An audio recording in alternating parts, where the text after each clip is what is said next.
Welcome back, everyone, to another episode of Dangerous Rhetoric. This is episode 111. I'm Brentley. I'm Dan. And before we get into it today, we just want to remind everyone to like, comment, subscribe, share the show with your friends, give us your money if you want. There's donation links in the description. And we thank you so much for your attention and your patronage. We really appreciate all of our listeners. Yes, very much. I don't get to say that often enough. And with all that said, today we have a special guest. We have Mr. Theo Jordan. Theo is a prolific Twitterer who I've been following for quite some time. We are very aligned in values-wise. Theo is a based dad down in the great state of Florida. Sunshine State. The Sunshine State, exactly. And he's got a lot of things to say. His threads are amazing. If you don't follow Theo on Twitter, you most certainly should. You are missing out. Yes. I will pull him Theo up _TJ_ Jordan. You'll find him there.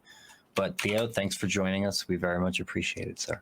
Hey, thanks for having me on. I'm thrilled to be here. I've been following you guys and your hustle on Twitter as well, and I've always found you to not only be intelligent voices, but really important ones. So I appreciate the fact you're willing to share your floor with me. Once in a while, we'll just shit post. We're not Hey, those are needed too, man. Those are important too. But yeah, so I think Brent and I stumbled upon you back in 2020 when the COVID stuff was happening and the lockdowns, and we didn't actually kick the show off until April of 2021. But shortly before then, I got back onto Twitter. I know he was on Twitter for a while. I wasn't. I stopped using it for a couple years. But once we decided to do the podcast and all of that and speak out more, I was like, all right, let me jump back on here because this is where all the discourse is happening. And yeah, your account was one of the first ones we stumbled upon, who was very outspoken about the lockdowns and the mandates and the ridiculousness of the trademark, the science. Absolutely. And we very much appreciated that. And since then, we've networked and found a whole lot of other based people. And we'll get into some of that stuff and why you decided to say something. But before we do, I guess, we'll do a bit of backstory as much as you want to give, because as our viewers will see who are watching and not listening, Theo is appearing Anon right here. Sans face. He's not sure. That's not the first time. That's fine. That's some normal. That's normal operational security. We've had a couple guests who've done that before, and that's fine. We'll respect the Anon, but I appreciate that. We still sadly operate in a climate where, a horde of losers in their mom's basement can get online and wreak chaos into people's personal and professional lives. And I work in a field that it just ain't worth it. So it's sad that that's where we are, but that's where we are. Yeah. Well, you do what you can with what you have, and you're making the best of it. And you're still, saying the stuff that needs to be said, and it's getting around there. And we need that, regardless. I love your profile picture. Is it like a supernova or something? It is. Yeah. It's funny. I had stayed away from social media my whole life, and then this week in November 2020, I just finally felt driven. I was like, I have to jump into this fray, and I whipped the bio together in like 2 minutes. Just pulled a picture here, typed something up, do this in here, and I just never went back and changed it. And now it's become retro to me. I don't want to ever change it. So it's a supernova. I'm obsessed with the cosmos. It's your calling card now. You kind of have to leave. It is how we recognize you on Twitter as well. It's like, oh yeah, that's Theo's account. That's right. When people change bio pictures, it can really throw you for a curveball. I've gone days interacting with people and not appreciated who I was interacting with because they biopic changed on me. Yeah, that's so funny. So awkward stuff. Tell us a bit about yourself as much as you want to tell. So you're in Florida. Were you born in Florida? Are you from there? And where did you study, et cetera, et cetera? Sure, absolutely. So I was a base brat. My father was a lieutenant colonel in the Army. I was born on a military base up in New Jersey. So I got some familiarity with the dirty Jers. In fact, I would end up living later in life in a small town in New Jersey called Wyckoff. Ever heard of Wyckoff? I have heard of Wyckoff. I don't know if I've been there, though. I'm from Elizabeth, so I'm not from a small town. I'm from, the city. Yeah. The mayor would very painfully drop the line, Wyckoff, when you can sneeze at public events. It was a strange town. But anyhow, so I had lived 7 places by the time I was in 5th grade or 6th grade when I finally settled down in D.C. And at the time, I didn't appreciate that there was anything abnormal or unique about that. Then I would later meet my girlfriend in college, who's now my wife, and she left for college in the same house she was born. Wow. And I've now come to realize that's probably a more normal experience than moving 7 times before middle school. But I'm actually really thankful for that. I think the experience of having to be pulled out of environments, go into new ones, and sort of recreate yourself and find your space in different spaces over and over as a kid. As tough as it may be, I think it really strengthens you. And I think I credit that largely to why I'm such a people person, and I don't have a lot of discomfort going into new environments, public speaking, that kind of thing. I think those help settle the nerves a lot. My grandma was the same, but she was not a people person. So yeah, she didn't work out that way. But she was moved around a lot too, and she was very young and didn't live in the same place for a long period of time either. And she was also a child, so it was kind of a difficult experience for her because it's a plus and have best friends and all that stuff. Like exactly. It's a plus and minus. It's real hard to take a kid out of their school, their house, their comfort zone, their friends, and all that. Like I kicked and screamed on every move, but looking back, I'm thankful for the process. So I ended up in the DC area, Northern Virginia, and that's where I spent my formative teenage years. And it was a great place to grow up. I don't know if you all are familiar with Northern Virginia. It's a strange environment. It was in essence the suburbs created for politicians who worked in DC but didn't want to live in DC. That was sort of its origin story. And so there was a lot of money out in Northern Virginia. And then there was just an odd kind of combination of forces that occurred out there. And there was a massive population growth. There was a huge governmental push of Section 8 housing into all the different areas for reasons that I think are relatively obvious. But that ended up in a strange dynamic where you had these pockets you had a lot of wealth in the area. I mean, it wasn't all wealthy, but there's a lot of wealth in Northern Virginia, much more so today. And then you had these pockets of true poverty, and they were really dispersed all throughout Northern Virginia. And in the 90s, it was sort of like dry tinder for a very strange environment. This is during the rise of hip hop, where with help of Snoop and Dre, the hip hop world pushed into the suburbs. I was wrapped up in all that. I spent 4 or 5 years convinced I was Tupac and sort of living like an idiot when I shouldn't have been. But we had massive gang activity in that area. There were 110 registered gangs in Fairfax County when I went to college there. And it's not the type of area you would think there would be a lot of gang activities. This isn't Compton. And it was your real deal gangs, it was Latin Kings and real deal gangs and a lot of smaller ones that had formed. And my friends and I, wonderful people, we just got wrapped up in a lot of dumb shit, doing stuff that we shouldn't have been involved in. And I got in a lot of trouble, and I felt like I wasn't headed in a positive direction where I was and needed to kind of really reinvent myself. And so I left DC and everybody I knew in life to go to school at the University of Miami. And I remember when my folks dropped me off, spent like a week, helped me move in and stuff. And I remember watching their car pull away from the street by the dorms in Coral Gables. And as I watched their car disappear on the horizon, I thought, holy shit, man, I don't know a single person within about 1,500 miles of where I am. Like, there was no relative up the street, no friend downtown Miami. Like I was truly on my own. And I'm very thankful for that experience because it was the reinvention that I needed. And I look back on it and it's almost like I've lived two lives. There was the DC me and there was the post DC me, and they're very different people. So that's sort of the background story of how I ended up in Florida. That's in the mid to late 90s when I moved down here. And then I graduated right at the turn of the millennium. I was a IT major, grew up on computers. I was a computer nerd growing up, ran bulletin boards, watched the internet form out of nowhere, and kind of just went into a computer major because I assumed in the 90s everybody's get rich on computers. I'm good on computers, so why wouldn't I do that? But it was very naive and ignorant thinking because your typical computer job, you sit in a cubicle and you hammer code all day, duh. And that doesn't fit my skill sets well at all. So you need a certain temperament for that sort of work for sure. You do. Yeah, you do. It's a Dilbert breed that does very well in the IT world. So it's kind of this like weird combination of, okay, I'm not sure these careers are what I want to do. Parents' worst nightmare. You should probably think that out as a freshman instead of a graduated senior.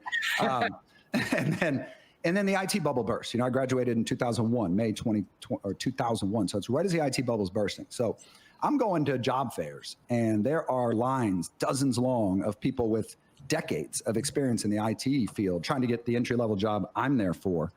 And it was sort of enough to make me realize this ain't it. Like, I don't want to be in computers. So without boring you with much of the history, the sort of stepping stones from there where I stumbled into private school teaching. I was a middle school math and science teacher for a few years. My wife's an educator. And that was cool. I'd be teaching today if you could make good money, but you can't. So I eventually left for that reason, did some sales, and then sort of had a midlife crisis and decided to go to law school and follow my father's steps. And so that's where I am. Now we're up in Northeast Florida, kind of near the St. Augustine area. I practice law down here. And then in 2020, I really created this digital side of myself and have plunged into these, I hate the term, but I guess culture wars, really not out of desire, but more out of necessity. And I guess that brings us to today. Yeah, I think out of necessity is a good way to put it. Like, we didn't plan on doing this either. The universe just kind of put us in this position where it's like, all right, are you going to say something or are you not going to say something? Because some very drastic, serious things were happening to the world and in society that very much not only pulled the rug out from under a lot of us, but altered society pretty severely. And it's just how could anyone who has a conscience and a loud mouth like us just sit back and allow it to happen? So we were like, no, we're going to say something pretty loudly, and we got louder and louder as time went on. I'm glad you have. I've shared this story before, and I know it's kind of a corny story, but I would frame it and put it on my wall. In 2020, when, I was watching the world melt down around us, and more importantly, I was watching our populace get lied to. Our people were not operating with a correct hand of information to make the decisions they were making. That was really my driving reason to come in. It's like, I got to help change that. I got to do what I can to help change that. But anyhow, in 2020, during protests, COVID lockdown protests, who knows, could have been race-based, could have been COVID-based. There were multiple insanities going on at once during that time. But this dad shows up at a protest, and he's holding a sign that says, I had to be able to tell my kids I did something. Yes. And again, I know it's kind of corny, but I was so moved by that sign. And in all honesty, that's sort of my mantra to this day. It's like, I have to be able to tell my kids I did something, because I truly believe we're living through a historic moment. And I don't think enough people appreciate the magnitude of what we're going through. This ain't Twitter stuff, and it's not culture war stuff. I think we are truly going through a historic moment in time that history books will talk about. Absolutely. Everything from the lockdowns to the summer of riots and protests to the gender ideology craze that just got worse when you confined an entire generation inside. To George Soros taking over all the DA's offices. January 6th. January 6th. And now, Trump's indictment and all of that. Like, absolutely. Censorship, globalism apparatus, climate agenda. I mean, everything's kind of coming together. A lot of unprecedented things occurred within the last 2 to 3 years. And I think you're right. I think a lot of people don't quite appreciate the magnitude of the historical impact of everything that just occurred and is still occurring, because we're in the middle of the effects of all of that. Well said. And that's a big point of frustration for mine right now. I think it's half ignorance and naivety, and the other side of the coin is maliciousness. It's a suppressive effort to try to get away from these issues, because a lot of these issues for the American left have become concrete shoes. The COVID response, the gender spirits, the racecraft, they're not getting out from under those. So the thing they got to do is run away from them. And I'm bumping in so much now into this I would almost call it like a propaganda campaign of, what they call it culture war stuff. Oh, it's just culture war stuff. Those Republicans and their culture war stuff. Yeah. And I find that so frustrating, because if you're ignorant, naive, and you just think this is stuff only Twitter people care about, that's maddening, because you're really asleep at the wheel while some really bad things are happening. But I'm not sure how large of a segment that applies to. I think there's a lot more people that realize these things are going to sink us. So we better get back to talking about Trump, something else that's going to take the attention away. It's like throwing newspaper over the dog shit, right? But the thing is, it's not Twitter stuff, man. I mean, DEI's taken over the public sphere. ESG's taken over the private sphere. Gender ideology is being mainstreamed and added to Title IX. Admiral Levine saying we need to teach it to all kids and drill it into medical.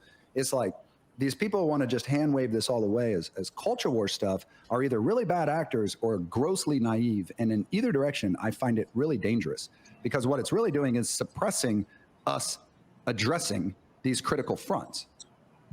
So was there a watershed moment for you, a moment where that really put you over the edge and you were like, all right, this is now the time when I have to speak out and start saying. There was. And I wrote a long thread one time about January 5th, 2020 being that moment. But I'd actually say that was moment number 2. January 5th, very briefly, was the time that the 1,100 in the epidemiology field, including many epidemiologists. So these are our top experts during a pandemic, during the COVID craze, where we were all told to trust the science and listen to the experts and this, that, and the other. These are literally like the best of the best experts in this field. And they come out and they sign that letter, what they call the open letter, saying that Black Lives Matter protests were not only allowable, but they served public health. And that's the key to it, right? Because it's one thing to just be like, hey, I think this cause is great and righteous, go Black Lives Matter, you guys should go do it. That's stupid coming from experts in the field. That goes to show how captured the field is. But when you spin it the other way, and anyone listening to this who hasn't read that letter, you need to go read that letter. It's jaw-dropping. When they package it as these protests serve the interest of public health, and they spend a long time analyzing that, like, hey, COVID's got some concerns, people are dying, but here are the concerns of historic racism and white supremacy, and they are much greater. And this was freaking 7 days, if even, coming out of the freedom protest up in Michigan or Minnesota, where some largely conservatives, because for whatever reason, a public health issue cut down political lines cleanly, revealing to you that it was largely pretextual. But these people show up to protest for their freedom being restricted unfairly, and they're called monsters and white nationalists and terrorists. But a week later, the Black Lives Matter protesters are not only righteous, they are serving public health. So that was sort of the moment when I realized what we were up against. I naively, ignorantly, lived most of my life falsely believing our government, even our media to some extent, was looking out for our own interests. The bad coverage was more about if it bleeds, it leads. They just want clicks, more of a business thing. I had no appreciation for how poignant and real the deep state is, how we have apparatuses of our government that are actively working against sitting presidents, like our IC and NatSac, working against Donald Trump while he's in office to try to remove him. I didn't appreciate the level of corruption within America like I should have. And I think that largely comes through being a base brat, being the son of a lieutenant colonel in the Army. I truly bled red, white, and blue up through 2019. And kind of had the opposite experience. We were always the authority questioning types, looking deeply into finding the connections of what's going on and figuring right off the get-go there's always something happening behind the scenes, and that usually the people in power don't have the best interests of people at heart. I was like an old school liberal. I went to protest George W. Bush. I was at American University from 2001 to 2005. And we made a regular habit of going down and protesting George Bush and whatever, the new war, the new aggression. Yeah. We were down there with all the leftists, hanging out. I called myself a liberal. I thought I was liberal. From the beginning, though, of the lockdowns and all of this, right away we had questions. We're like, this isn't going to last 2 weeks. They're going to drag this on. And they did. It wasn't stuff we wanted to be correct about necessarily. Obviously, who wants to be right about that shit? But we were immediately like, yeah, no, guys, they're lying to all of us. Yeah, I'm almost embarrassed of my past that, for example, let's go back to the Bush era. I was sold that the Iraq war was a good thing. I mean, I will own that. I was on the other side. I mean, I was properly propagandized, right? And it's just sort of scary that I was living that naive. And I was always a question the authority type too, insofar as as a teen, I struggled with authority. I always had this issue with authority, but yet for some reason I gave such fealty to our government, our military, our FBI and all that. Well, what's scary is you're obviously a very intelligent, smart person. And it goes to show that lots of very intelligent, smart people can be fooled, can be taken in by sophisticated propaganda. And the propaganda is sophisticated and they bombard you with it 24/7. Exactly. We saw that in COVID, right? With all these doctors and experts to this day who are still pushing just overt medical misinformation, and they think it's righteous. And, it's hard to figure out how many of them are doing that intentionally and how many are deep. Then flipping it and they call the truth the actual misinformation, and that's how sophisticated propaganda is. Like anyone who's sounding an alarm, was asking questions, they label you all these things, or if you don't believe the death count, or if you question and then they censor you.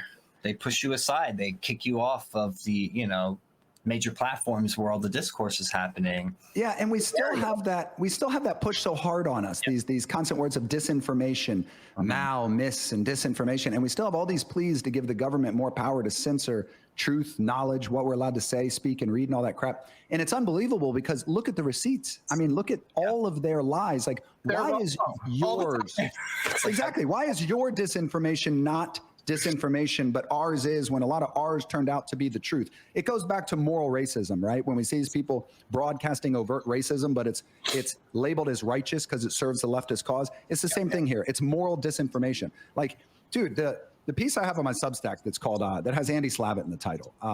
And it's really taking a look at one of those first Twitter files where Andy Slavitt's having open conversations with Yoel and members of Twitter, and they're starting a new campaign to, quote, reduce vaccine hesitancy. And they openly discuss that this is going to include the censoring of truthful information.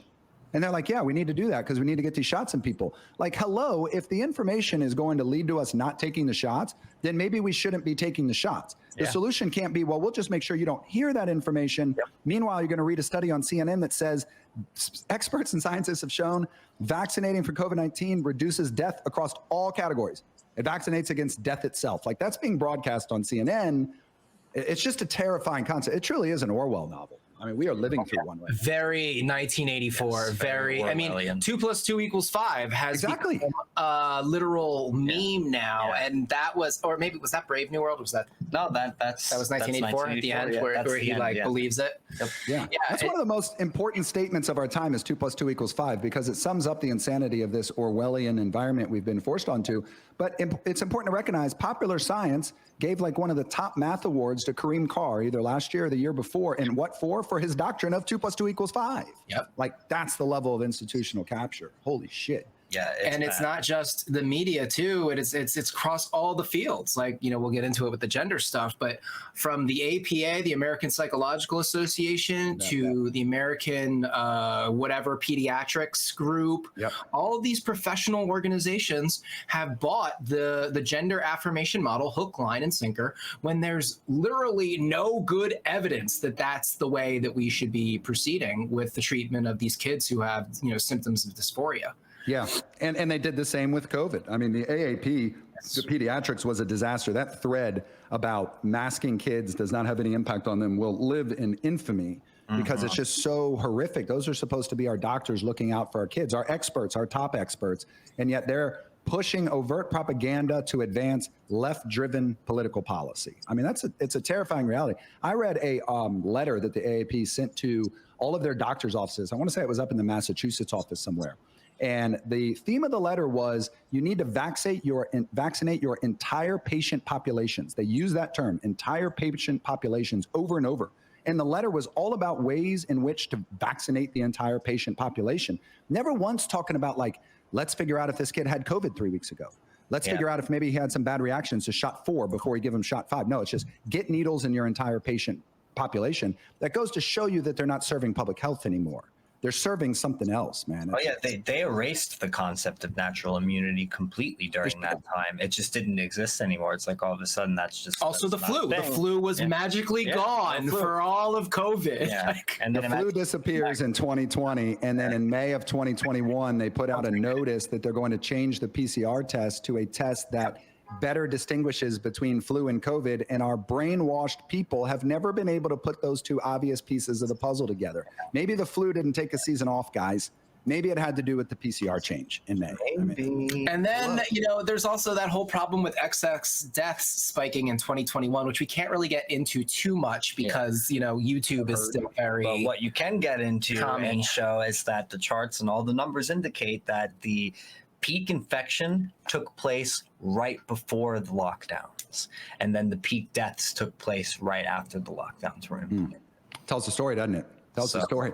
Hey, real quick, so to tie up the what was the moment that got me here was that June 5th that made me appreciate the level, what we were up against. I knew things were bad all of 2020, obviously, but it was at that moment where they signed that letter that I went, holy shit, our institutions are fully captured and we may not get out from under this. So that's when my brain started firing of, man, you know, what do we do? I guess that was sort of the 5-alarm moment of things are bad. But the moment that made me decide to enter this fray was the final Trump rally in Pennsylvania a couple days before the election. And let me just quick sidebar on this and say that I was never that passionately into Donald Trump. And no, this is not one of those qualifiers of like, I can only speak if I make sure I'm not a Trump guy first. I'm saying this for a reason, and that was, I was just never a passionate Trump dude. In 2016, I woke up planning to vote R down ballot and leave the top blank because I could not vote for Hillary Clinton. And I just thought the idea of Donald Trump being our commander in chief was embarrassing. That office has a lot of like regal quality to me. Again, I'm a military brat, right? So it was like, I don't know, there's a level of, I want to respect and admire my commander in chief. And the idea of Donald Trump, the bozo, being our president, I couldn't swallow it.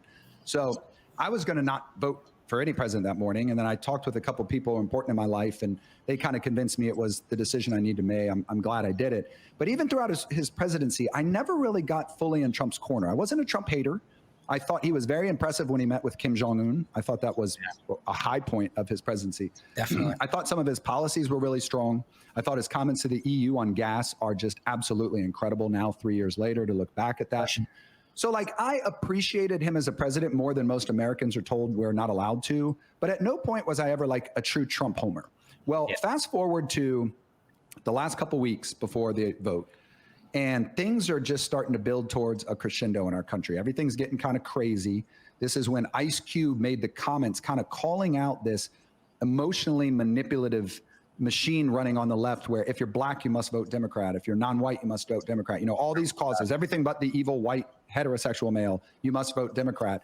And Ice Cube kind of called that out on like, guys, why are we being brainwashed like this? Like, what are the tangibles they're promising us? Don't just be a sheep and vote for that.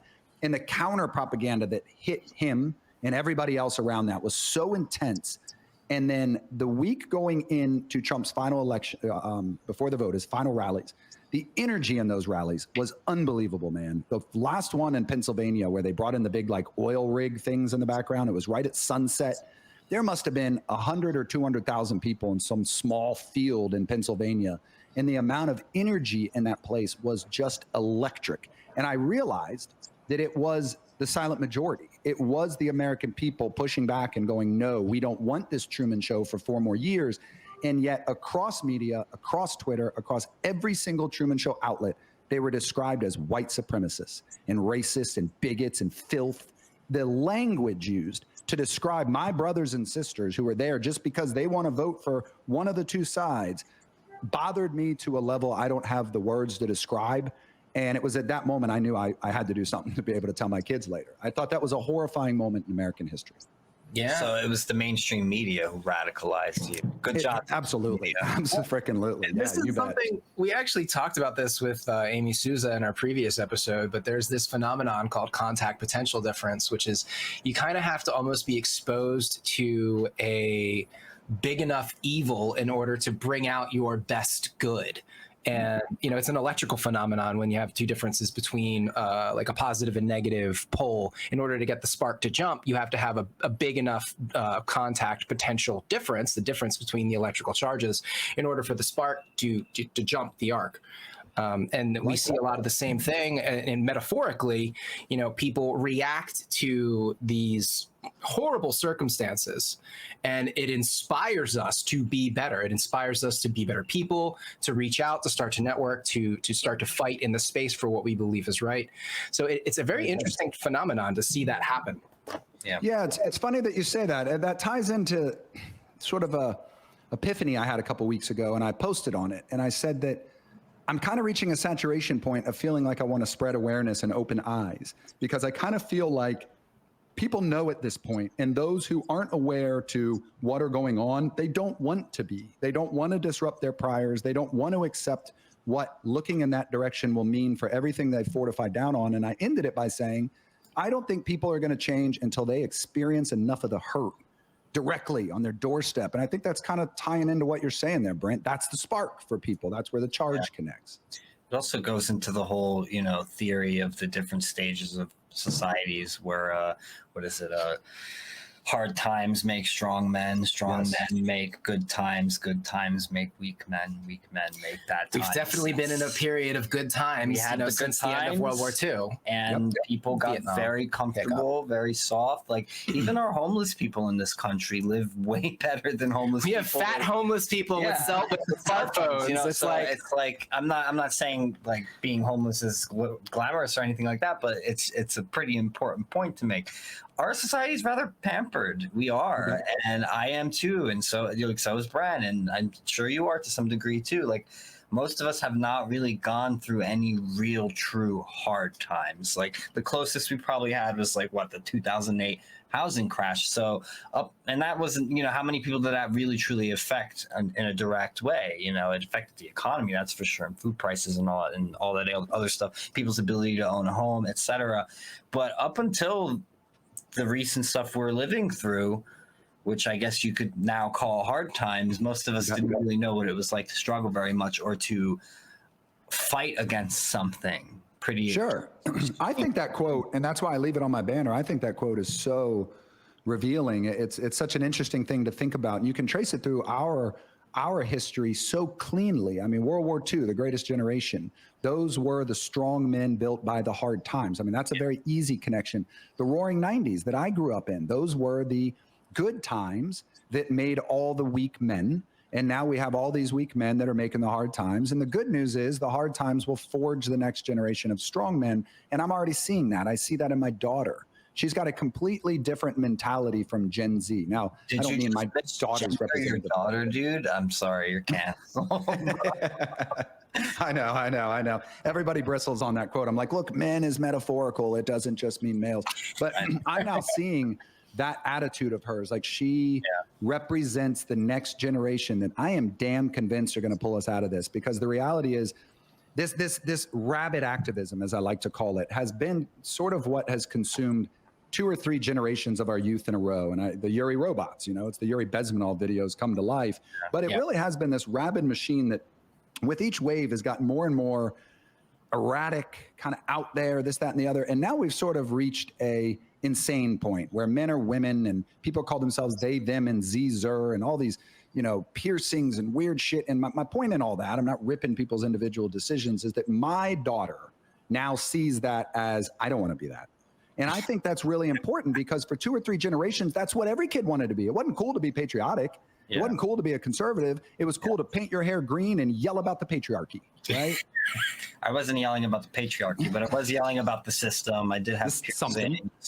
Yeah, rabid activism. You got to fuel it. And I feel like that's really fading now. And I could be wrong. I'm sure people listen to this and laugh. Yeah, right. Have you not seen the state of affairs? No, I have. I guess my point is, I think we are watching the next generation of strong men being forged before our eyes. I really do. And I don't say that just to be corny or out of false hope. I think it's this next group that'll pull us out. It's a white pilled take. I don't know. Part of me is leaning a little black pilled, because I'm not sure that we've hit the pinnacle of bad times yet. Oh no, yeah, I don't think we have either. I think it's probably gonna get worse. Oh yeah, I think a lot of these rabid activist types are not going to survive the challenges. Oh, no, they're not. I feel like we have like an evolutionary challenge coming. It's going to be like challenge mode, where all of a sudden food is not as available as it was previously. Maybe clean water is suddenly very hard to get for some people. Maybe there's a environmental problem in a certain part of the country. We just saw that huge train explosion thing that happened in East Palestine.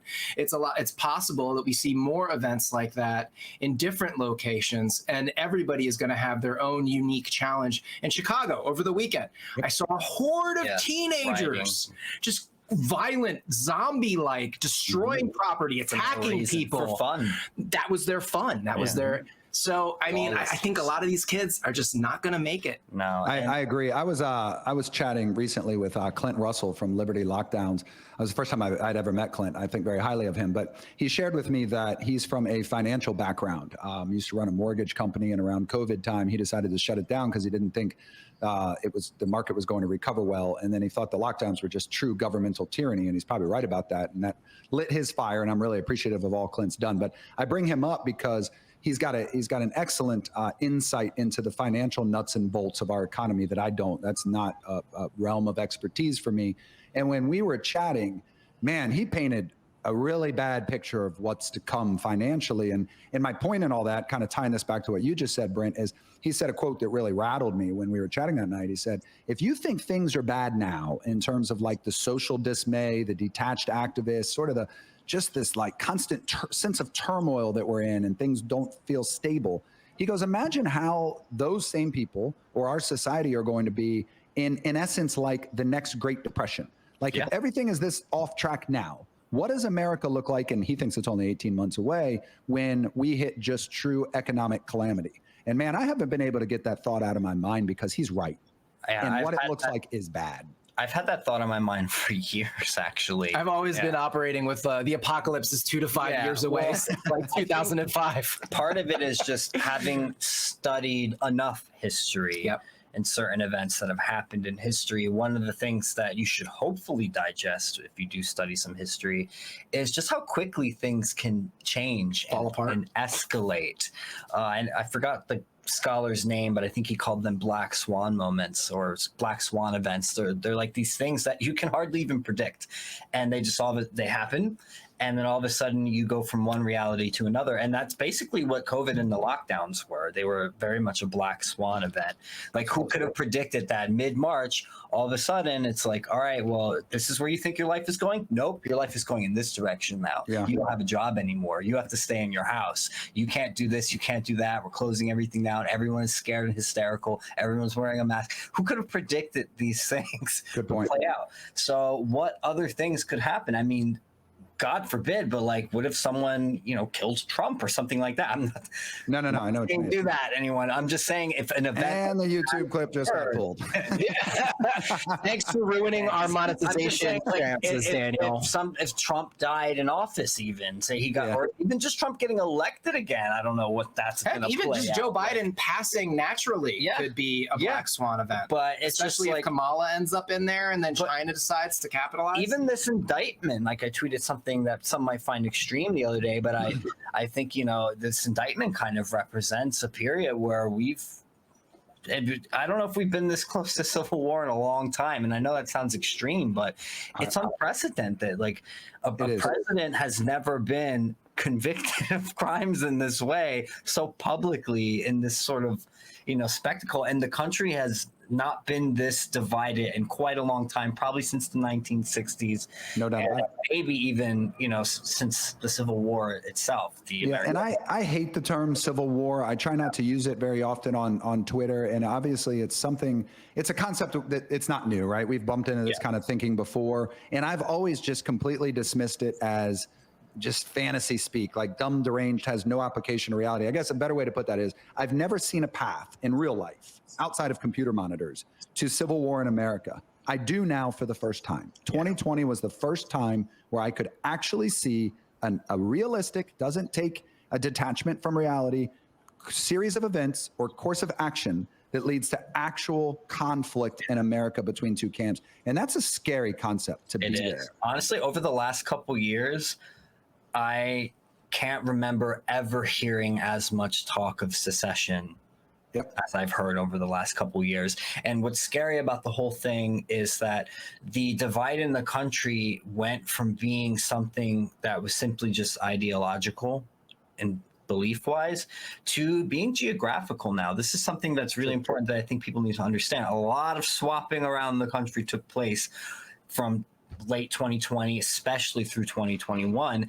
Not only were people fleeing places like New York City and places like California for Texas or Florida or Tennessee or whatever, or West Virginia, but people were also fleeing those places that are more red or conservative places and coming places like here because they want to be controlled. They want the liberal values. They want the woke shit. So a lot of swapping places happened. They want to sterilize and mutilate. Yes, and now the lines dividing the country are more geographical than they were pre-lockdowns, pre-COVID. The other cool thing about that's where you get into the territory of, once like a war could break out. The big issue there too is that they changed the electoral map. It's like two different countries. It's no longer the same. We don't have the same voting population in the same place as we did for the 2020 election. Yeah, I think Charlie Kirk was talking about that on one of Tim Pool's episodes recently. I remember.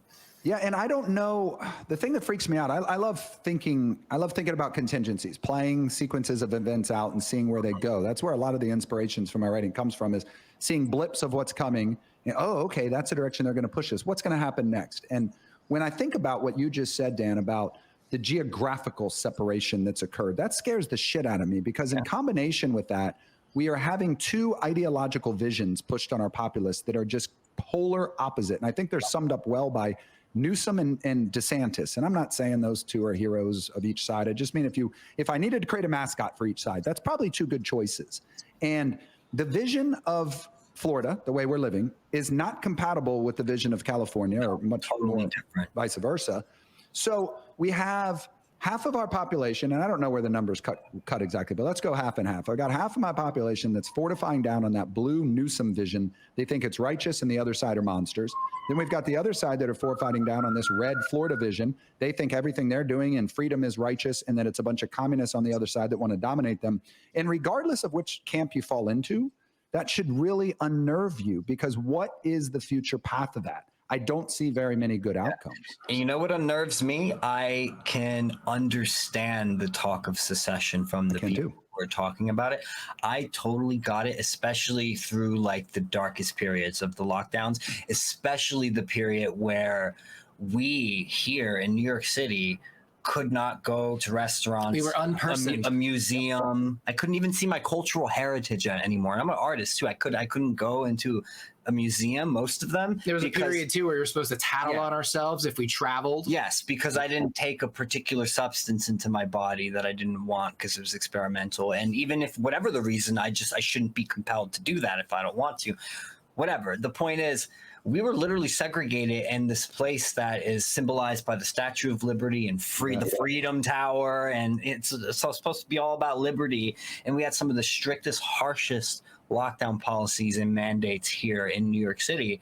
I had sentiments where, fuck these people. I don't want to share a country with these people. I get that. I totally understand that. And it's still hard to get over that. And I don't know. There's some people who probably might not ever be able to forgive.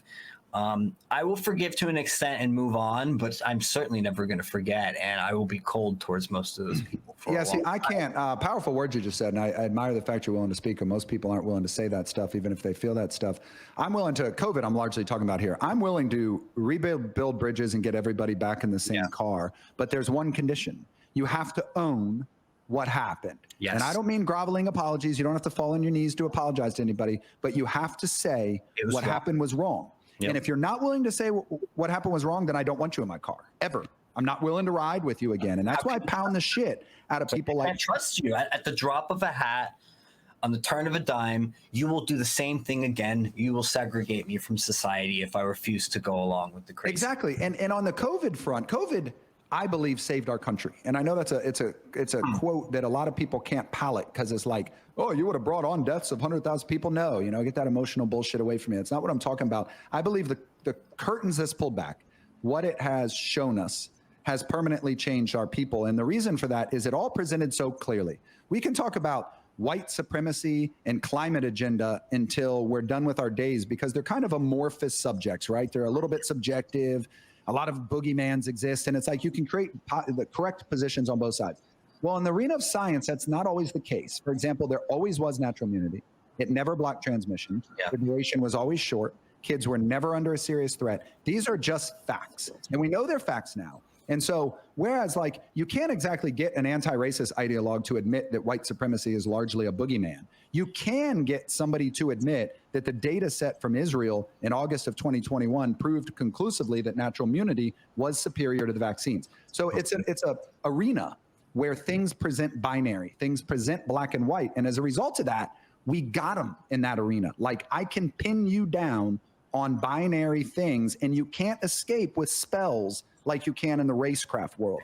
And where I'm going with all of that is, that's what I mean by I will not allow people, I won't get back in the car, sit at the table with people if they're not willing to own up to what happened. And a great example of that, and I'm sorry if you guys happen to like this person, but I'm going to pound her for a second, is Kathy Young. I spend a lot of time on the bird pounding Kathy Young, and I'll explain why I do. I do because individuals like Kathy Young and Nick Christakis have a whole lot more sway in circles like the three of us run in Twitter or in the digital world, right? And Eric Fang Dingle, whatever his name is, nobody gives a shit about that guy.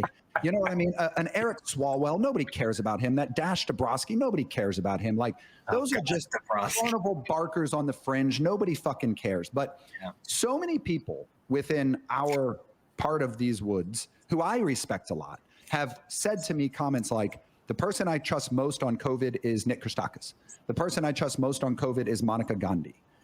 Kathy Young is one of the most objective, fair people in all of our journalism sphere. So my point in that is, as a result of riding in that objective, moderate, I'm a good guy posture, the weight of their words are extraordinarily heavy. They carry a lot of weight in our sort of intellectual camp, the center left, center right. You know who I'm referring to here. And Kathy Young pushed out a lot of anti-vaxxer propaganda within her writings. Nick Christakis committed one of the most horrific things through it all, which I won't bog us down with here.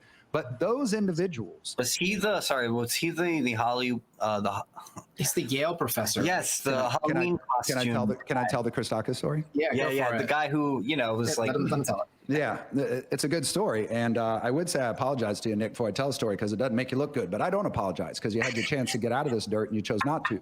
So Nicholas Christakis is a professor at Yale. He was the one who got involved or was wrapped up in the Halloween costume racial debate. Remember that? Remember that, yep. So he became sort of an anti-woke hero because his wife and he stood up to these crazy anti-racist ideologues who, whatever, telling him he couldn't wear some costume because it was racist. Yeah. One of the first big university cancellation events. Exactly. Back in the Evergreen era. I think we're going all the way back here. It wasn't Evergreen. I want to say 2016, 2014, somewhere in there. It was pre-Jordan Peterson. Like Evergreen and Christakis were like the first two. And then in Canada, you had Peterson. Yeah, so it had to be like 2015-ish. Yeah, and see, that's in my sleep phase, man. I'm Rip Van Winkle at that point. I'm getting stoned and talking about Miami Hurricanes football and wine and living a good life. I don't know about any of that stuff. Yeah. It's amazing how blind I was living life. So when I was introduced to Nick Christakis, I don't mean directly, like when I learned who he was in this digital space, he came in on just such a high reputation. Everybody looked up to this man. I heard about his past with that Halloween thing, and he was sort of an anti-woke warrior, and he was a good guy, an intellectual professor, blah, blah, blah, blah. He's also in the epidemiology field, I believe. So he was an expert in this sphere as well. So fast forward to summer of 2021, when vaccine mandates are really my central fuel. I mean, that's kind of what really lit my fire in all of this, was attacking vaccine mandates, really just trying to get the people to see the science that was being hid from them that should have showed them these mandates were fundamentally wrong. And in August of 2021, we had a sensational study come out from Israel, which has always been the global vax frontrunner. They've been laps ahead of everybody. Deployment, studies, data, everything. If you want to know what's going on with COVID and vaccines, you look at Israeli data. So they released this phenomenal study, and it showed conclusively that natural immunity was vastly superior to the vaccine. I'm talking like 13 times and 27 times on two different ranges. So just exponentially better. And then most importantly, it showed that the benefit of a jab on top of somebody post-infection was minuscule. So that should have ended the vaccine mandates. But the Truman Show ran this headline instead. New Israeli study proves that super immunity is the best of all. And it was factually true. The data did show that if you had an eye and got a jab, you got like a tiny little boost higher. So technically, I guess it's the best of all. But what that headline should have said was, Israeli data shows vaccine mandates are wrong. Natural immunity is much superior. We need to at least factor that into our mandates. Our media dismissed it entirely because it would have destroyed mandates, going to show that this never served public health. So what does this have to do with Nick Christakis? Well, between that time period and December, shit was really wild. The mandates were being pushed hardcore. It was now clear the data we had on natural immunity was so strong, I knew I was on the right side here, and I was willing to fight tooth and nail to the end. Thanks to Alex Berenson, by the way, for highlighting this kind of stuff. The, quote, wrongest man of the pandemic was dead right back then. He was helping show this kind of data, and that's why, of course, even in Twitter files, we saw that there was a governmental effort to shut him down. So things are getting really bad over the course of the next months. Fast forward to December. By this point, things are real bad. I mean, the hostility in the country is insane.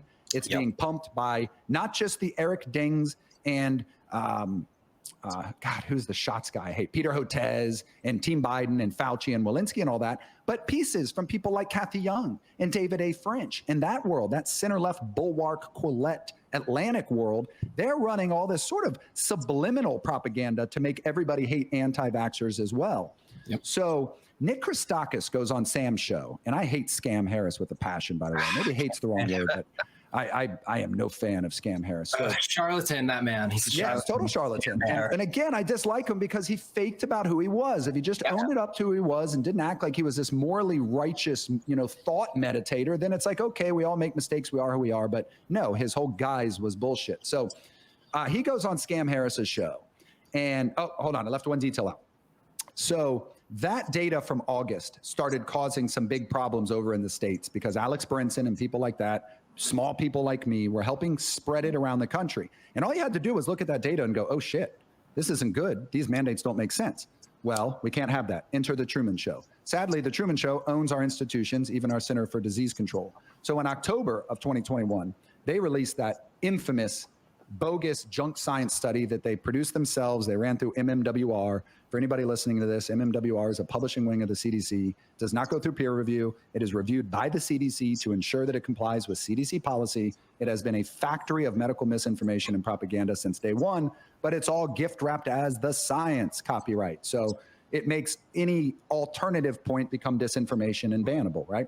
So they released this study in October of 2021 that concluded that the vaccine was superior to natural immunity. Angela Rasmussen ran that on her Twitter feed. Nature magazine ran that. Every one of our medical institutions ran that. Twitter did a blast to their hundreds of millions of eyes that said, you know, vaccine superior to natural immunity. It was this really intense propaganda blast in order to rub away what would just came out of Israel, concluding the exact opposite. That was another one of those kind of like June 5th, 2020 moments for me where I said, oh shit, this is DEFCON 5. So Christakis goes on Sam's show in December. And I've never seen the whole show, to my discredit. I've watched bits of it. But in this critical bit of it that you'll see if you ever search Christakis under my name on Twitter, you can read this story and you can watch that bit. He just regurgitates the CDC study. And the language that he used was so offensive. It wasn't like, oh, this data's good, but oh, here's some from Israel. It was, oh, this is a slam dunk. It's a no-brainer. It was to paint the picture that anti-vaxxers are monsters. The science is 100% settled, and you shouldn't listen to anybody else. Now, going back to what I said earlier of the influence of people like Kathy and Nick on our circles, that's why my cannons come at them so intensely. So I am enraged that Nick has gone on this show and pushed the propaganda from the CDC because on December 4th, a week before Nick went on this show, what I refer to as the Holy Grail came out of course, Israel on this exact question. It was the entire vaccinated Israeli population. It's one of the best studies we have on natural immunity to this day is the 12-4-21 study. And it revealed even more conclusively than the one in August that natural immunity far and away superior. 7 days after that, Nick Christakis is on Scam Harris's show, just blowing propaganda in the other direction in order to inflate the hatred and the fervor against anti-vaxxers in America. So I rip his ass the next morning. I'm writing this long thread of like, oh my God, this is appalling. I can't believe Nick wouldn't have even mentioned, you know, that he's pushing this propaganda, blah, blah, blah, blah. Well, he got trashed for it by a lot of people with way bigger legs than I have. So much so that he goes into hiding for 3 days. After he goes into hiding for 3 days, he writes this study. I mean, he writes this long Twitter thread. I want to say he wrote it on December 21st or December 22nd. Dude, it was like 32 tweets long. Every one of the tweets was a study from around the world on vaccination versus natural immunity. And it sort of started with I got a lot of shit from my appearance on Sam. People think I'm influenced by propaganda and this, that, and the other. It's not fair. People would think this of me. I am such a great human being. I'm going to break down for you every study that we have in this realm so that you can decide for yourself. And I remember when I started reading that thread, I'm like, okay, Nick got his ass whooped and he's going to save face. I call it his save face thread. So I'm reading through it and I'm reading through it and I'm reading through it. And he, of course, spends a whole lot of time on that CDC junk science from October. What does he not conclude, dude? The 12-4 study is not in this 3-day comprehensive thread he's put together, right? Then he has the audacity to conclude, and I wish I had the tweet up, I'd read it verbatim. He concludes, you know, blah, blah, blah, we've seen this data, but it is clear that vaccination is superior than natural immunity based on the data we have, at least at present. He ends with at least at present, right? So I go on a tirade on Twitter of like, this motherfucker, I cannot believe that he would put this together and leave out the Holy Grail. Did he not know about it? Is he claiming he didn't know about it? Dude shows up in my replies and he says, as I'm ripping his ass, I think I was in the middle of writing this thread when Christakis comes riding through on his white horse. And he says to me, he goes, you mean this study? And he drops a link and I look and it's the Holy Grail from 12-4. And it appears to be in a long thread. And at first my heart sunk a little. I'm like, shit, man, did I miss it? Like, did he talk about the 12-4? But he couldn't have, because his conclusion was, based on the studies above, vaccination is clearly superior. So I click on the link to go what's finding out. Dude dropped it the next day. He writes his save face thread on like the 21st. writes a final conclusion of vaccination is superior to everything, quote, at least for now. And he knows that that's what's going to hit hundreds of thousands, if not millions of eyeballs. Right. And then the next day, he puts this little thing in and he goes, just now, a new study out of Israel appears to show strong strength of blah, blah, blah. It is a good study, knowing damn well that nobody's going back to his thread the next day to read that other thing, right? So I said, Nick, I'm aware of your thread. But what I want to know is, were you aware of the 12-4 study when you pushed tweet on this 12/21 study that concluded vaccination was superior? He says, this is exhausting. You can look at all the data you want, but in general, vaccination is a blah, blah. And I'm like, fuck you, pal. I was like, that's the answer I wanted. I wanted to know if he would own up because, side note, I knew he knew about the 12/4 study because he posted somewhere about it on Twitter. And I'm holding that receipt in my hand as I'm asking him, Nick, did you know about this study when you wrote your save face thread? I really wanted him to tell me no, because then I was going to pull his pants down further, but he didn't. He turned around and he fled. And I've brought that up dozens of times. I know it's caught Nick's attention multiple times because he finally blocked me once when I was talking about it. But that's my story about Nick Christakis. And when you add all of that together and you say, what does that story tell us? It tells us some deeply disturbing things. It tells us Nick Christakis is a compromised person. He's either dishonest for his own selfish agenda, or I think there's possibly tentacles in Yale. Yeah. I'm willing to say that out loud. Yeah, that's an old thing too. Possible, yep. Yeah, absolutely. It shows you that some of the most dangerous people in our country, in my opinion, are the mask wearers on the center left who claim to be these objective people above the fray. Hello, Scam Harris. And what they're really doing is pushing agenda, pushing bullshit, and trying to herd things in the direction of their agenda while wearing the costume of the good guy. Yep. And in my opinion, that describes people like Kathy Young and Nicholas Christakis to a T.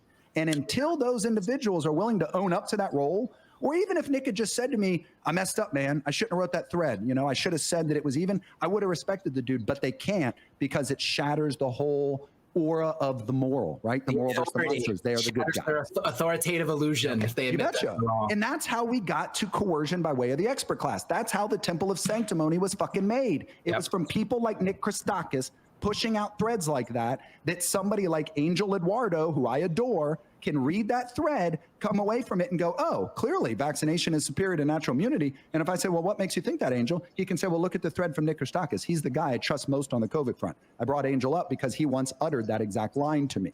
So it goes to show the position these individuals sat in. And as a result of that position, they had the ability to inflict a whole lot more damage than Howard Stern did, in my opinion. And they did it willfully. And to be honest, they don't have one F given to this day. I tangled with Kathy Young a couple weeks ago because she's a joke. I can't stand Kathy Young. She has a tweet that I've regurgitated dozens of times because I want people to see it over and over, where she says the only people who would have been against mandates are conspiracy idiots and self-destructive morons. Right. Okay. And she wrote a piece one time that was, we're all the same. There were no principal baddies in this. We were trying to do our best. There were no principal baddies. It's easy to see the agenda she's furthering. And it really bothers me because I wanted Kathy, who, I don't know, 85% of the people I respect in Twitter think the world of her. Okay. And that's the highest testament someone can have to me. So I want to like those people too, because why do all the people I like think so highly of them? So I kind of go into them with a positive bias. And man, I've exhausted that positive bias with Kathy because I've asked her over and over, Kathy, do you agree that that statement is wrong now? That a lot of the people didn't need these shots and that we had science at the time that proves they didn't need these shots. Ergo, the mandates were not wrong. There were principal baddies. She won't own up to it, man. She came into my replies like 2 weeks ago, feigned ignorance, distracted, this, that, and the other, but ultimately ran away. She doesn't want to own up to the error, you know? And it's like Emily Oster with that, we need to have an amnesty. These people are pushing so hard to be able to walk away scot-free. And I'm telling you, I'm not going to let it happen. I don't care if I'm some small dude on Twitter. I'm going to pound these people until they own up to their role and what occurred. So sorry for the long rant. No, that was good. It's perfect. It brings me back around to the initial theme of not wanting to sit or ride in the same car with these people. Exactly. That sentiment. And I guess this is a good place where we can kind of shift gears a bit because we've definitely exhausted, I think, the COVID stuff and the mandates and all of that. Yeah. But another topic that gives me the same sort of sentiment, the same feeling where I understand that feeling. I sympathize with it from people who state that. I'm not saying we should have secession and break the country up. I don't know what the solution is, but I understand sentiment of if you think people can be born in the wrong body, and that teaching this to children is a good idea, and that we should stop their natural development with puberty blockers if they're having issues or they're not comfortable with themselves, that we should put them on cross-sex hormones, and that we should push them towards medicalization, which leads toward actually removing their healthy sex organs and body parts. I am so diametrically in a different worldview than you that I wouldn't want to share a country with you. I get that sentiment. Like, fuck those people. Like, and even especially fuck the people who know deep down that it is wrong. They know, but they're just going along with it anyway because they're scared to say something, or they want to appear like, oh, we're just trying to be inclusive. And it's just like, you know deep down what a man and a woman is, and you know deep down that telling this to kids that there's something inherently wrong with you, you're in the wrong body, is evil. I just want to riff a minute on this idea of these pseudo authorities and these fakers, the charlatans, as I like to call them. Yes. There's a lot of them. There's so many. I don't know if you're familiar with Brad Palumbo, but he's this guy that I sort of got like targeted. He retweeted me the other day. I got targeted on him in the post January 6th environment because he's a gay guy. He says he's a libertarian. He hosts a podcast called Based Politics, which is a red flag in and of itself. Yeah. You can't call yourself based. You have to be called based by other people. That's like that guy who calls himself an alpha male the other time. It's like, stop. No, that's not Jack Murphy. Stop. Nope. Another charlatan. Yeah. But this is kind of what I'm seeing. I'm seeing this pattern of, in this new environment that we're in, where social media is now sort of tearing down celebrity and giving everyone the opportunity to have an audience. What we're seeing is that, yes, there are a shitload of charlatans, but they're getting exposed. For people that are paying attention, people that are a little bit perspicacious and discriminating, we see this shit. Like Kathy Young, I knew she was a fucking faker when she announced her departure from unfollowing the Disaffected podcast because she didn't like the way that Josh talked about something. And she was just like, I didn't know that. Yeah, she was waiting for her moment to announce her departure. It just the way that it looked like. And it was funny because Josh even said, like, I knew when that bitch followed me, she was just gonna wait to announce her unfollowing. To find a reason. She's big with the Cato Institute, I think, too, another libertarian policy think tank. There's so much of that cliquey behavior that goes on in that sphere, in that Atlantic bulwark Quillette sphere that Kathy Young is sort of a goddess of. Every time there's a current thing popping off that gives you a reason to hate the right of America and conservatives, if you scroll down Kathy's page, you'll see it hit over and over. She's regurgitating all the retweets from the people who sit at her lunch table in that sphere, and they're all saying the same thing and building the same fervor. Sit at her lunch table every day, man. Yeah, I see it all the time. It's so fake to me. It's artificial. It's all artificial. That's why I was saying I don't want to sit at your table. I came to rearrange the chairs on the deck. I don't want to sit at your table. Fuck your table. Yeah, and in fact, we're gonna come over here and we're gonna have our own fucking table, and we don't need your fucking bullshit. Exactly, and we are going across a threshold or a flashpoint soon, where I think that's exactly what's going to happen. Those tables where our elite were sitting there, and are the moral, are sanctimonious, and they were too good for us to go to our table. We're ugly anti-vaxxers and stuff. We aren't far away from where nobody's going to want to sit at their table anymore. There's going to be some other cool tables, and guess what, man? Karma's a bitch.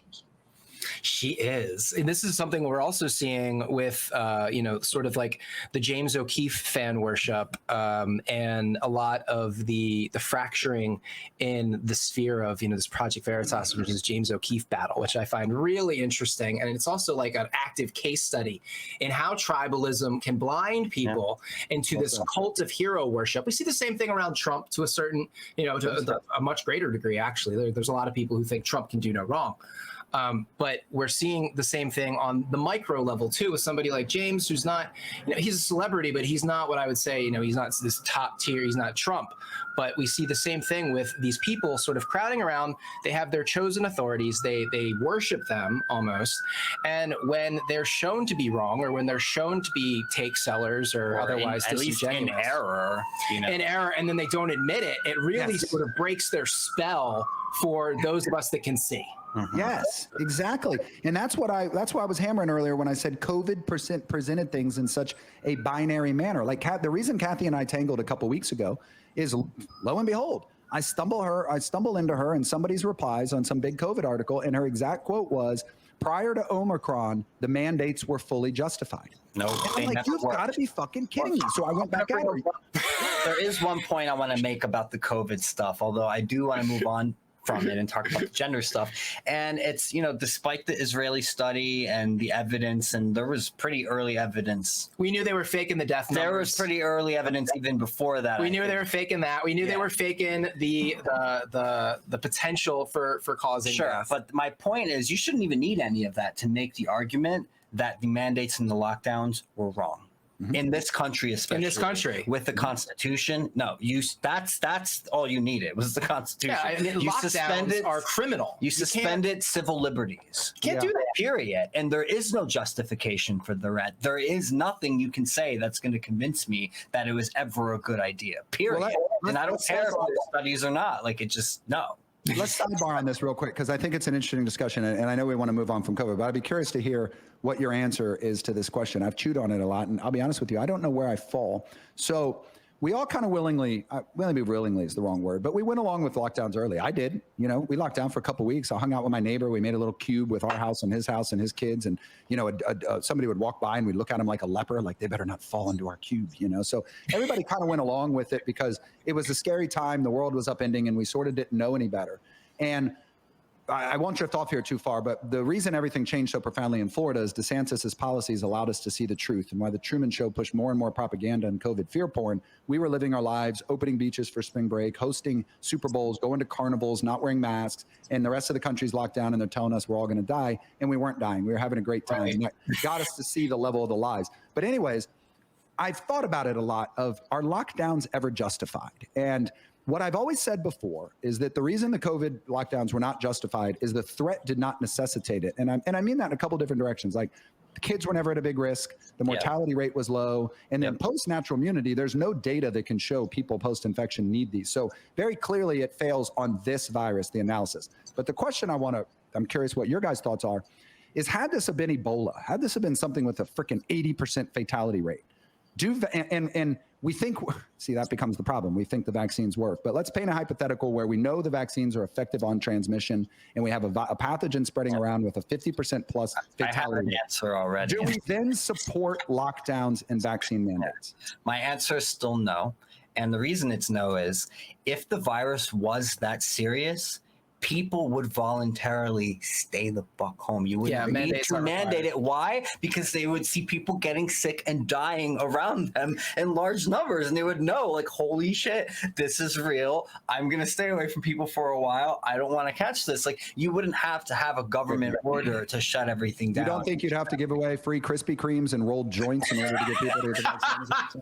Probably not. Probably not. I remember they were giving away joints in Washington Square Park. Yeah, donuts, lotteries, Ariana Grande singing concerts to get needles in people. Bill de Blasio eating burgers and fries, saying how good they are. So you're right. That's where I've landed too, Dan, is that if there was an emergency to that level, we would act on our own. Yeah, we would know. We would see people dying. And again, I feel like all know people should have. We should have the authority to make these decisions for ourselves. And for the government to come in and just say, that's more dangerous. You are unessential. You can't work. Like, that's basically what they did to me as a small business owner, and I still haven't recovered financially.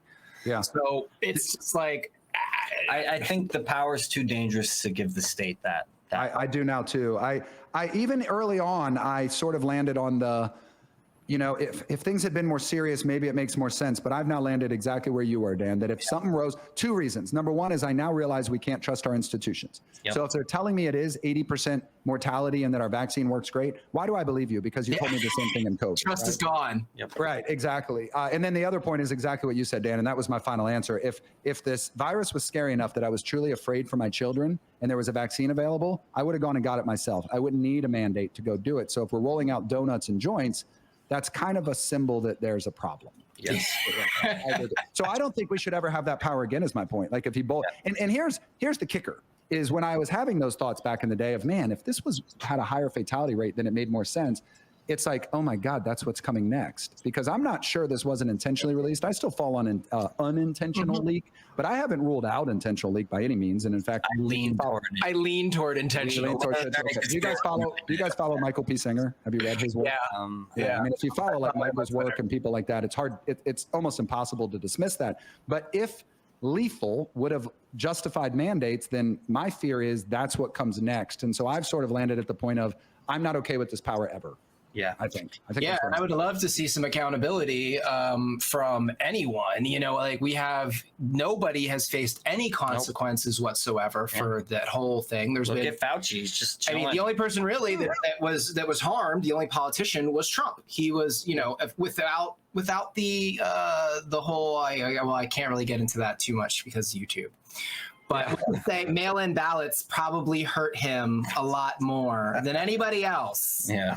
In terms of political consequences. Yep. And that, you know, I have a problem with Trump is that I feel like, you know, he had a moment where he was in there. He could have put his foot down. He could have fired Fauci. He could have, you know, went out on the limb and said, no, this is just a flu. We're not going to shut the country down. He did Operation Warp Speed. He did.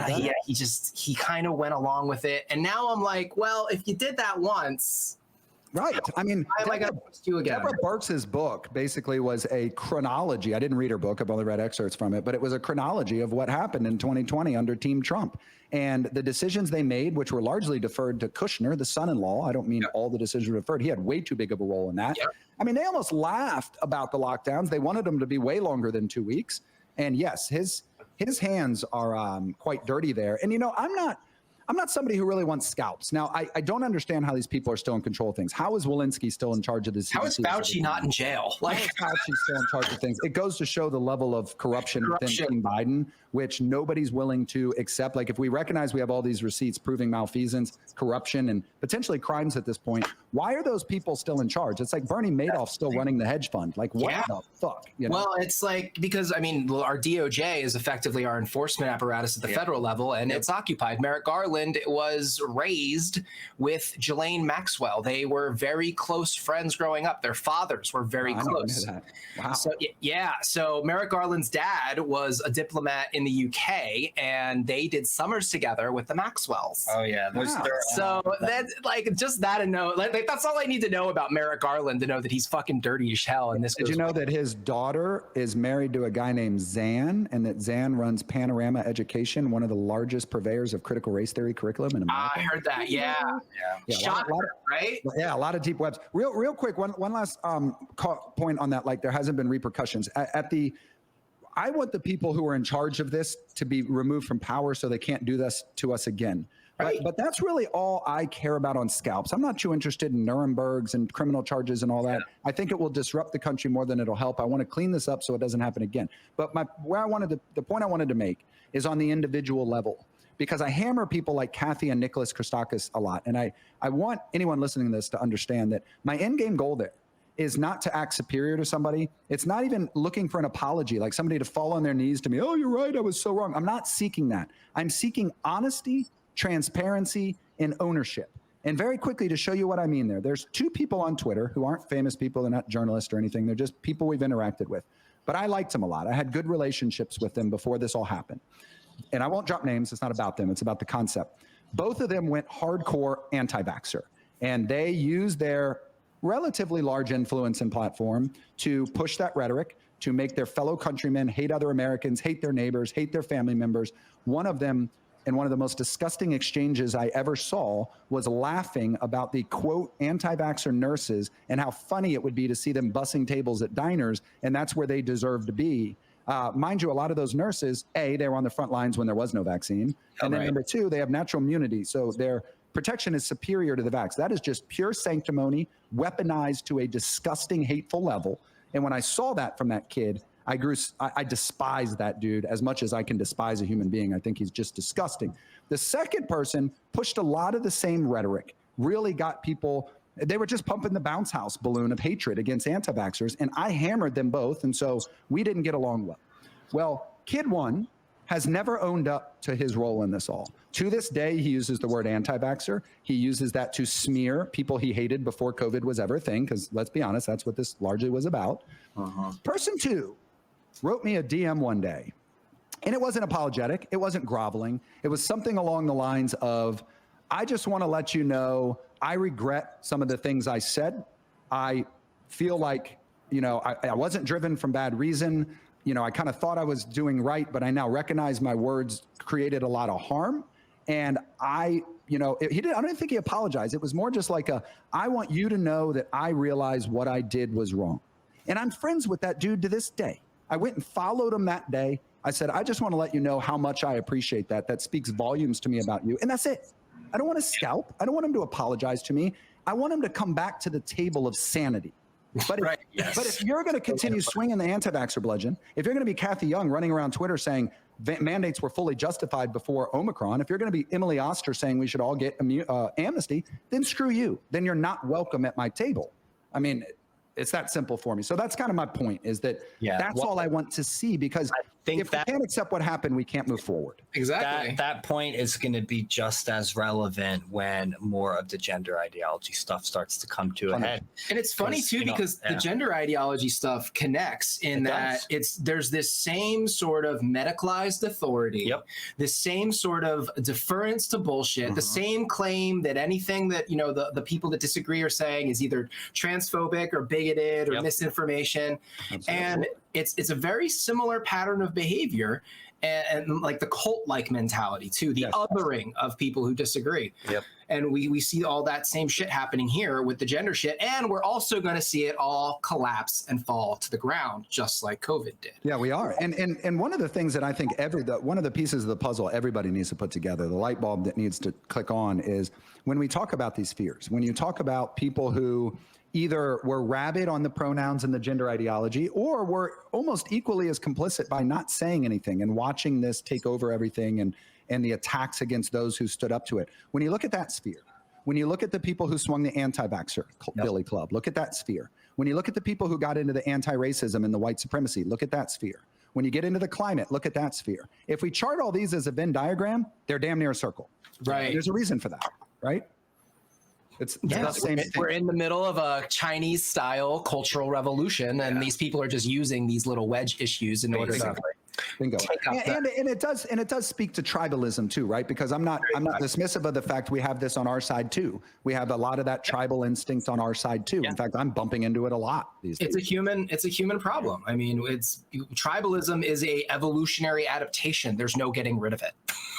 I like that. Hey, I want to read this quote real quick. I know that's really weird to read something on your show, but go for it. We do it all the time. I've pulled out books before on the show. I love that. So we keep talking about tribalism and how these two camps are sort of rapidly pushing in different directions. And for a significant portion of Americans, truth no longer matters anymore. I think that's a problem much bigger on the left, because they've fortified down so heavily on what I refer to as the moral versus the monsters casting. And if you admit you're wrong, that's largely why someone like Kathy Young can't write a piece that instead says there were no baddies, says we messed up, because it shatters the moral versus the monsters casting, which is the fuel across the board. So I think this is a problem much more pervasive on the left, but I'm not dismissive of the fact we have it on the right, and Donald Trump trading cards are a pretty good symbol of that, right?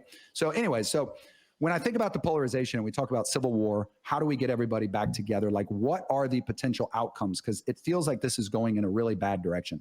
This is a passage from 1711. So we're talking over 200 years ago, from a man named Joseph Addison. It's not very long, and I'm going to read it. There cannot a greater judgment befall a country than such a dreadful spirit of division as rends a government into two distinct people, and makes them greater strangers and more adverse to one another than if they were actually two different nations. The effects of such a division are pernicious to the last degree, not only with regard to those advantages which they give the common enemy, but to the private evils which they produce in the heart of almost every particular person. This influence is very fatal both to men's morals and their understandings. It sinks the virtue of a nation, and not only so, but destroys even common sense.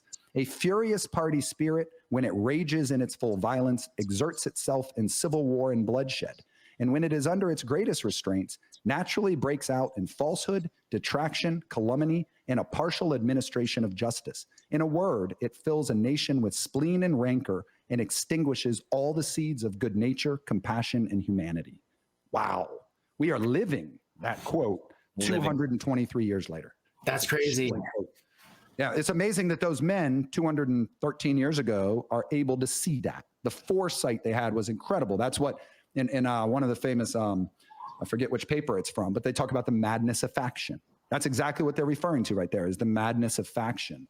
I find that to just be such a chilling quote when you think about how much we're living that level of division. And Joseph Addison was right. It destroys our common sense. It destroys our good nature. It makes everybody dishonest. We don't have rightful justice anymore. Look at the new Trump charges, right? I mean, it's chilling how much we're living those words. Yeah, and it's funny too, because just thinking, just a little quick moment on the Trump charges. These will not be the last charges. You know, these are just the first volley, and they're the most ridiculous, which is kind of emblematic of the entire process. But yeah, I think in Georgia, they're coming out with charges, or they're trying to. They keep trying to, like, it's like really trying to put a square peg in a round hole. They keep trying to figure, okay, can we charge him if we do it this way? What if we do it this way? What if we go out like this? Exactly. And look how many chapters we've had. I mean, this is Stormy Daniels' chapter 2. They tried that pre-election as well with Michael Avenatti and all of that. Then we went through Russiagate and the Mueller investigation, $60 million in all of Trump's term. They found tax and perjury charges because there was nothing there other than these little bits and pieces they love to try to put together as a happy meal. Then we went through the Ukraine impeachment about a phone call to Ukraine, even though we have Joe Biden on video talking about leveraging $1 billion to have a prosecutor fired, who was likely investigating his son, by the way. But yeah, how is that? And now we're embroiled in Ukraine in a multi-year war to the tune of hundreds of billions of dollars. Yeah. Now, and it was just revealed, very conspicuously with these leaks, the Ukrainian leaks from this 21-year-old who was posting the stuff to Discord, that we have American boots on the ground. They're saying, oh, it's only a few, and it's only to guard the embassy or what. Bullshit. I don't believe anything you people say anymore. Exactly. If there's boots on the ground in Ukraine and there isn't a declaration of war, Joe Biden is, guilty of potential war crimes, and he should be impeached for it. But there's no political will for that. Nobody, we can't even get media coverage of the prosecutor being fired. We're told that they fired that Propaganda 101 man, that they fired the prosecutor because he was corrupt and they needed to install a good prosecutor. It's like, was he corrupt, or was he investigating your son getting paid millions to sit on Burisma's board simply because you have his name? It's that reversal. They lie in 180 degrees in the opposite of the truth, and it blinds people. It really is like fucking casting a spell, because when you lie in the exact opposite direction of the truth, when you completely reverse things 180 degrees, people try to look for the golden mean. They look to see, okay, well, maybe, it's somewhere in between, and that always benefits the fucking liar. And it always works to the detriment of the truth teller. You're right. That is right out of the KGB handbook, is you accuse the other side of that which you're doing. So the people who were pushing just overt racism called anti-racism, and they were telling us we were racist, right? And Donald Trump's being impeached for a phone call, but yet we have evidence that you used $1 billion to leverage the firing of this prosecutor. Why can't we even get media coverage on that? We can't even get questions asked, Hunter's laptop and all that. But going back to those charges, Brent, so we get through Russiagate, we get through a Ukraine impeachment, we have a 1-6 impeachment. Now we are at Stormy charges, which I thought the whole story was told the day after they brought the charges. Every single Truman Show outlet was running pieces talking about how weak they were and how they were unlikely to stick. Well, if you're already talking about how weak they are the day after you brought them, we are in a banana republic. Like, why did you bring them if they're that weak, right? And we're already hearing that. Oh, but wait till you hear the Georgia ones. Well, wait till you hear the insurrection charges. And it's just bullshit. I don't believe you anymore. Like, all your credibility is gone. And this is the thing that these people don't realize. They are so well insulated in their little bubble that they think that we're all stupid and we believe their bullshit. Yeah. And it's gonna snap. I think so too. We already saw that with the 2016 election of Trump. That was one of the moments where reality sort of smacked right in. And that was the energy I was trying. I didn't speak it very well, but that's what I was trying to refer to about that Pennsylvania rally. It was that same energy, Brent. You saw it. Reality pushing back against the machine was what we saw on that field. And instead we were told it was racist and white supremacists. I mean, Brent and I have firsthand experience of that sort of feeling. We were in DC on Jan 6th, and it very much had that sort of energy too. Like, wow, here's the silent majority. Like, here are those people who are hundreds of thousands of people just fed up. They don't believe anything anymore about what they're being told from the mouthpieces of the state, and that's what it comes down to. Like, we went down there because we wanted to legitimately talk to people, document, and find, like, why are you here? And the general sentiment is they did not trust the results of that election. I'm not saying it went either way or whatever. I'm just saying that was why they were there. They did not trust it. That was why they were there. And how could you trust? I mean, particularly fast forward 2 years, how can I trust anything? I mean, the Washington Post ran pieces saying we need higher, long-lasting inflation. The freaking Washington Post is running propaganda stuff telling us to ignore information from friends and family unless it comes from one of their, quote, experts. The Hunter Biden laptop lab leak was called racist by the New York Times top reporter. That montage Matt Taibbi put together on all the quotes of lab leak cover-up or just complete suppression of that topic is jaw-dropping. And yet a lot of people that I like on the center left, they won't watch the clip. They come up with an excuse on why that's just, ugly anti-vaxxers and white ringers and racists and stuff. And, Taibbi's a Russian asset. I don't trust anything that he says. Brent was saying that, well, he had a solo channel before it got nuked on YouTube. He was saying that in February of 2020 on his channel, like, that, guys, this looks like it was made in a lab and it probably got out or it was let out. Yeah, I made a bunch of Resident Evil jokes. Yep. I like that. I mean, Jon Stewart, who I'm no fan of, but he rather famously said on Colbert's show, the greatest analogy ever is like, if we have a chocolate spill in Hershey, Pennsylvania, it probably came from the factory and not a penguin. Yeah. I wonder, sometimes I wonder now that he's kind of sort of gone like super woke and he has this new show on Apple TV. And I'm wondering, they got to him. Did they like, get to him? Did they slap him on the wrist? Were they like, now we need you to do this if you, expect to be, in this sphere or whatever? It's a good question. It was shortly after that, it's very common sense, very straightforward, very typical Jon Stewart, which we've, I've come to expect. I grew up with him. And now he's pushing the gender ideology. And it's like he ran his first of that new show. The background of it was like a why white people need to get better or something. That was like his backdrop for his new show. Fuck. Yeah, he had I think it was the Attorney General from Arkansas on, and they were one of the, I think it was Arkansas, or maybe it was Mississippi. It was one of the first states to like ban or restrict gender transitions for minors. And he had her on, and he was just shredding her. And granted, the woman wasn't, she's not like a media personality. She's like an attorney general. So she's like, a lawyer or like, used to being in that arena. He was just had these little zingers that were just such convolutions of truth. It irritated me. I had to make a video about it because I was so mad. And it seems to strike against who he is, right? Or who he was just 12, 18 months ago. Like, I don't know. Maybe we always had him wrong, right? I wrote a thread about that the other day. It was titled, "This is who these people always were." Scam Harris came out with this thing ripping people who did their own research and how dangerous it was that people did their own research. It's a threat to democracy. It's like, Scam, did you see the shit that you were platforming on your show, pal? Like, but where the danger, right? So I walked down this whole thread. This is who Kathy Young always was. This is who David French always was. This is, walking down it all. And I wonder, is that who Jon Stewart always was? I don't know. He did sort of popularize that gotcha kind of political humor. That's right. And while he, you could say that he used it for the good, he used it to criticize the Bush regime, the war in Iraq. He used it to fight for the survivors of 9/11. And so he did a lot of good work with it. But, it's like one of those things where, he sort of lived long enough to see yourself become the bad guy. And, with great power comes great responsibility. And it seems like, he just either honestly believes the crap that he's spouting, and that's why he's able to do it, or they got to him, or this was the person he always was, that he was always supposed to create this sort of antagonistic foil that channeled the rage of the alternative community in order to keep more people from popping up, because that's basically what, he did. He kept me glued to the television. I was watching The Daily Show religiously all throughout the George W. Bush era because I thought it was really funny. Yeah, that was really well stated, man. I wonder how much, when we see these, what I like to call Truman Show figures, how much we are seeing the real people and how much we're seeing a mandated act. There's a saying, not to drift off topic here, but there's a saying in Hollywood, wear the dress. And when you get far enough into our our entertainment complex in America, you will be forced to wear the dress. And wear the dress doesn't have a strict gender application. It means that you will be transformed to be a member of the machine, or you won't be welcome in this sphere. And you see that very profoundly in, amazingly, the hip hop world. A lot of people aren't aware of the level to which hip hop artists are made to wear the dress. And in that case, we're talking about a lot of sexual activity.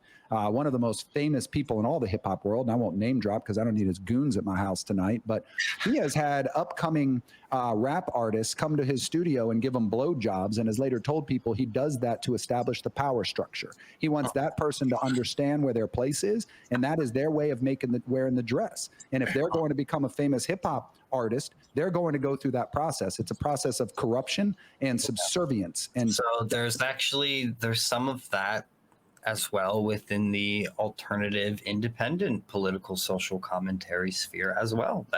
I don't think a lot of people realize that it's not just like the mainstream. It's this sphere that we're in too, and we have a guest who we bring on often. His name is Basil, and he's funny as hell. He's this like base kind of radical. His views are really like, they'll piss people off because he's Muslim, especially. He's like a gay Muslim, but you could say he's like authoritarian, right? But he calls them take sellers. He says a lot of people are take sellers. They don't actually believe the takes that they're giving you. The point is to make a career out of the take, out of selling it to you.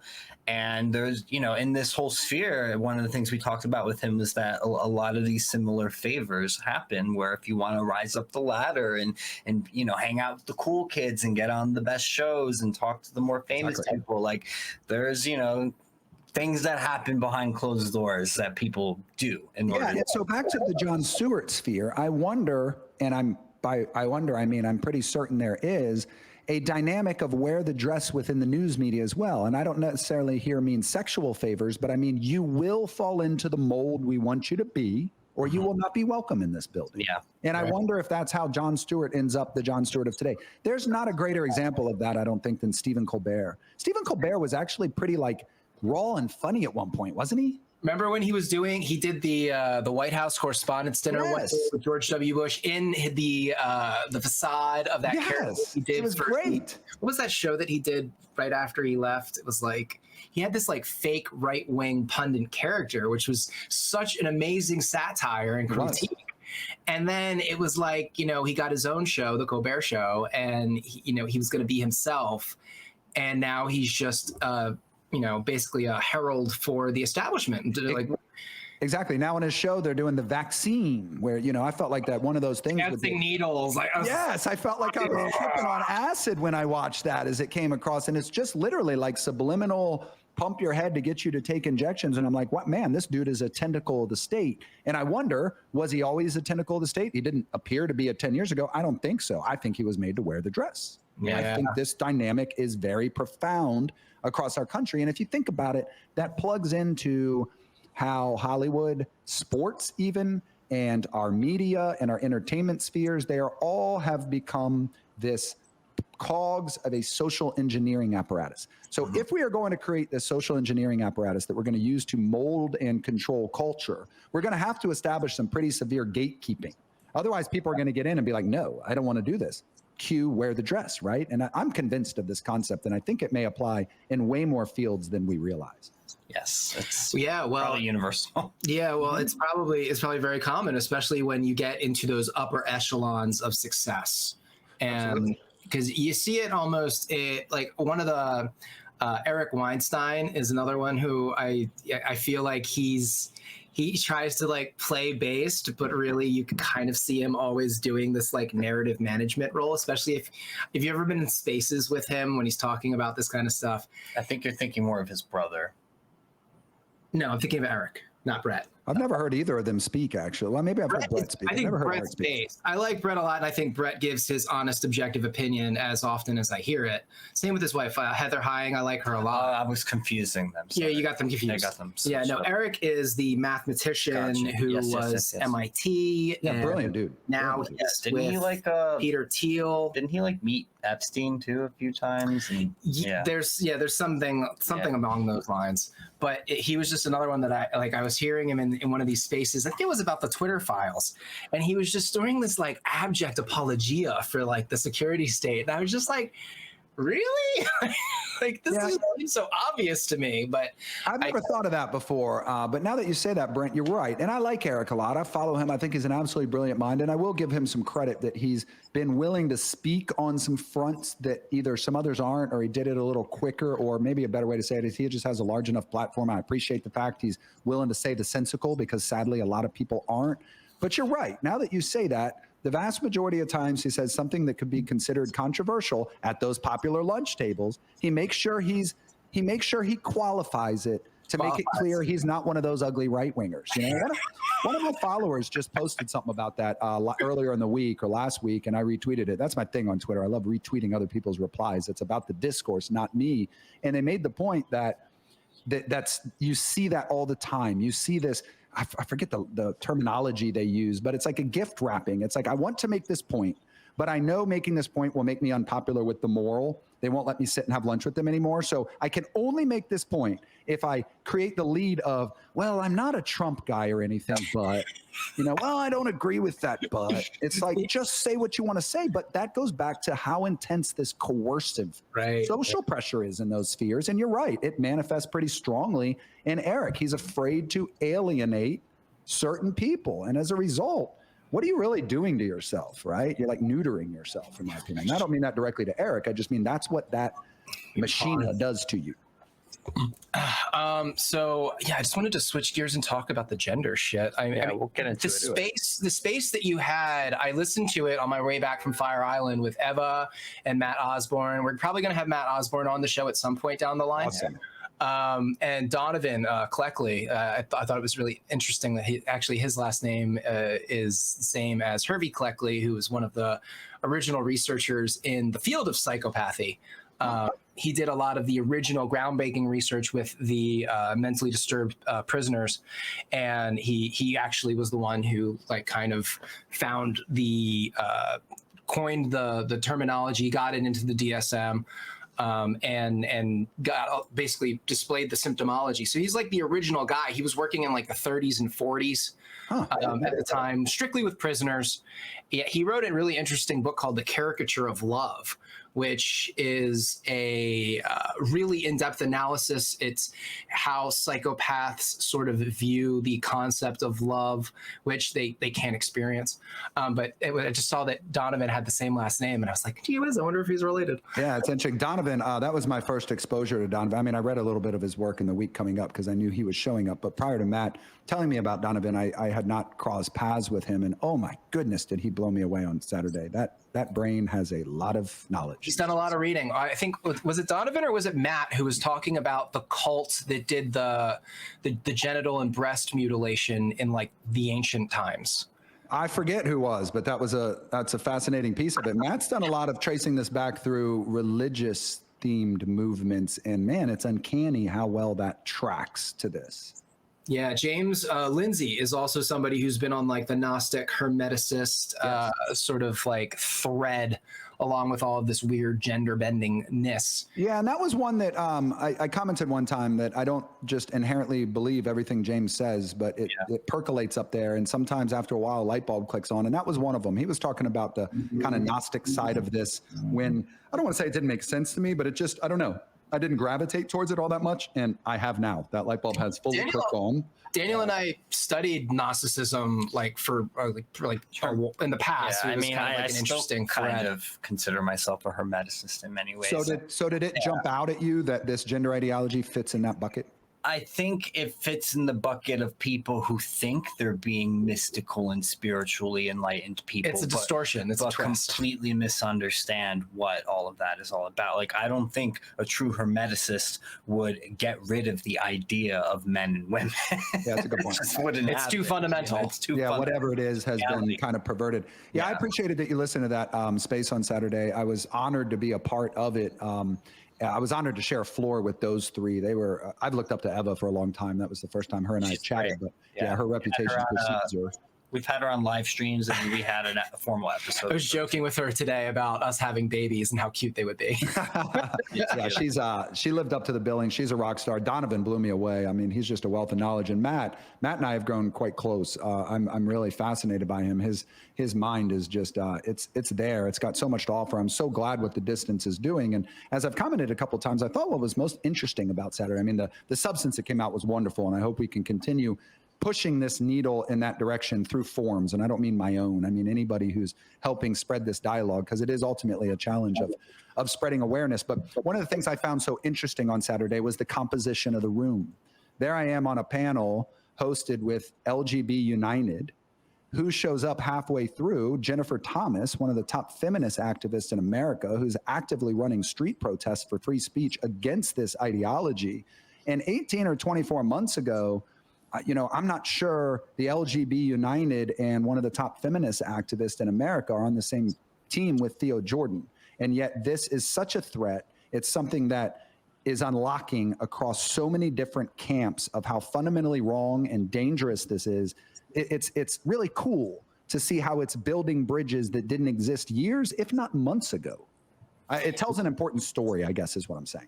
Definitely. Well, it just shows that when you threaten the stability and sanity and health of children, people react, because it's like the deepest, evolutionary instinct that we have as people is to protect kids, because kids are literally the future of humanity. They're the future society. If they're damaged, then the future is harmed. It's also like it's a species-wide threat. It's like the deepest form of evil you can think. Yeah, like harm kids. How could you go to a child and convince them that there's something wrong with their body because they're a little this or a little that? Like, it's just so born in the wrong body. Can you imagine saying that to a child? So this is up. like, I'm not sure if you're not. I don't know if you've heard, but there's been a bit of a sticker war happening up in Burlington, Vermont, because people have been going around posting these little stickers that say "No one's born in the wrong body," defend women's spaces, stuff like that. I like that. I'll send you a link to this article I wrote about it. But the city is so incensed. Burlington is like it's like they call it Little Kandahar, Stepford, Vermont. Yeah. The cultural milieu there is so uniform. Yeah, it's like Invasion of the Body Snatchers. It's very Body Snatchers. Wow. Stepford Wives. It's so weird. It's why like that one area? What drives it? Like what's the factor that drives it in that spot? White guilt. White guilt. Yeah. Well said. And wealth. I'm going to assume it's a wealthy area, right? People. Yeah, it's wealthy. Yeah. It's very nice. It typically, it had low crime. The crime has been going up slowly over time.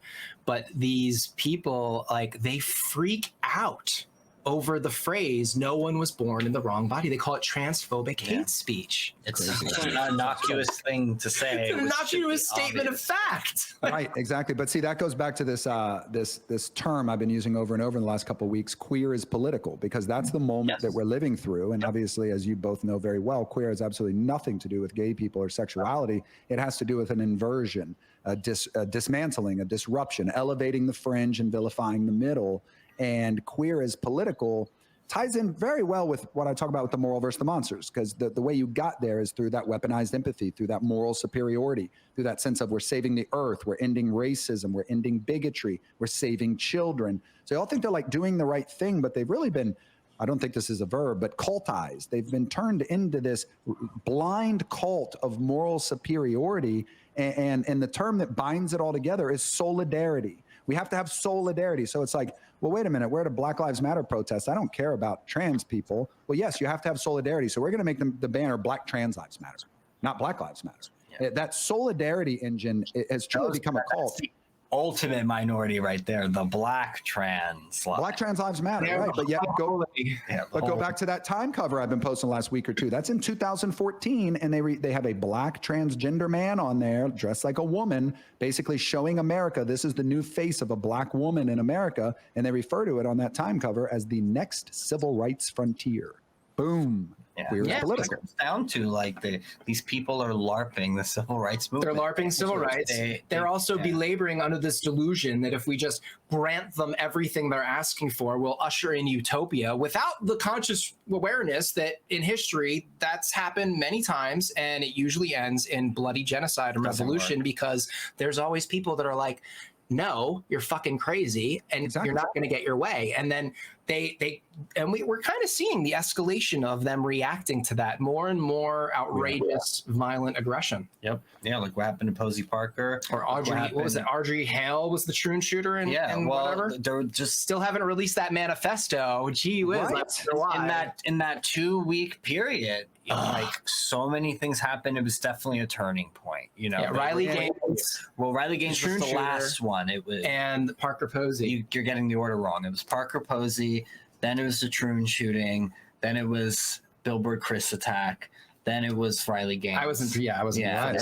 That's a series of events for sure. And if the manifesto had come out and we had seen inside the bowels of this individual's mind to see why they attacked this Christian school, it was going to escalate that in a very bad direction for the Truman Show and those addicted to the moral versus the monsters who need that to survive. So guess what happened? In less than 7 days, we went from talking about the Tennessee 6 to the Tennessee 3. How about that, right? Buttered popcorn for all. It's incredible. Harris, talk sending her down there. Talk about LARPing the 1960s. CNN, MSNBC.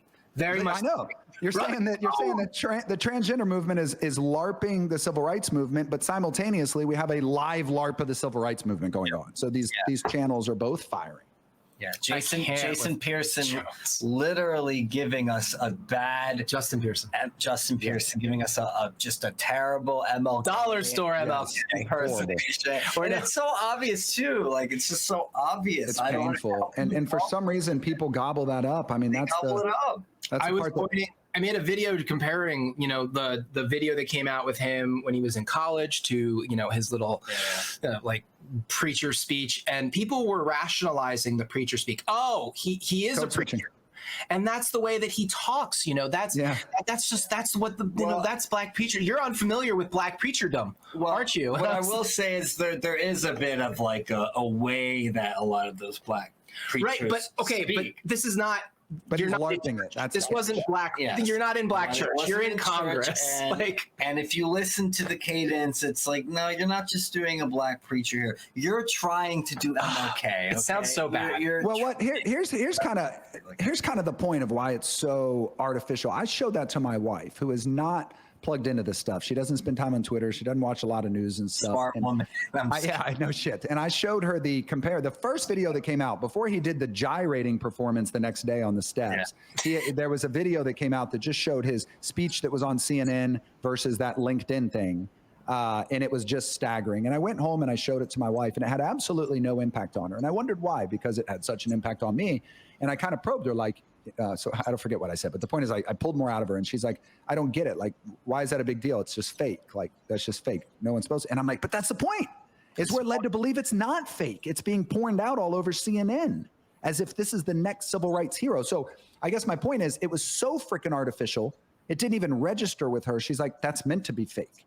That's just a weird concept, isn't it? Like, yeah, it sums it all up to me. It didn't resonate with her because it was so not authentic.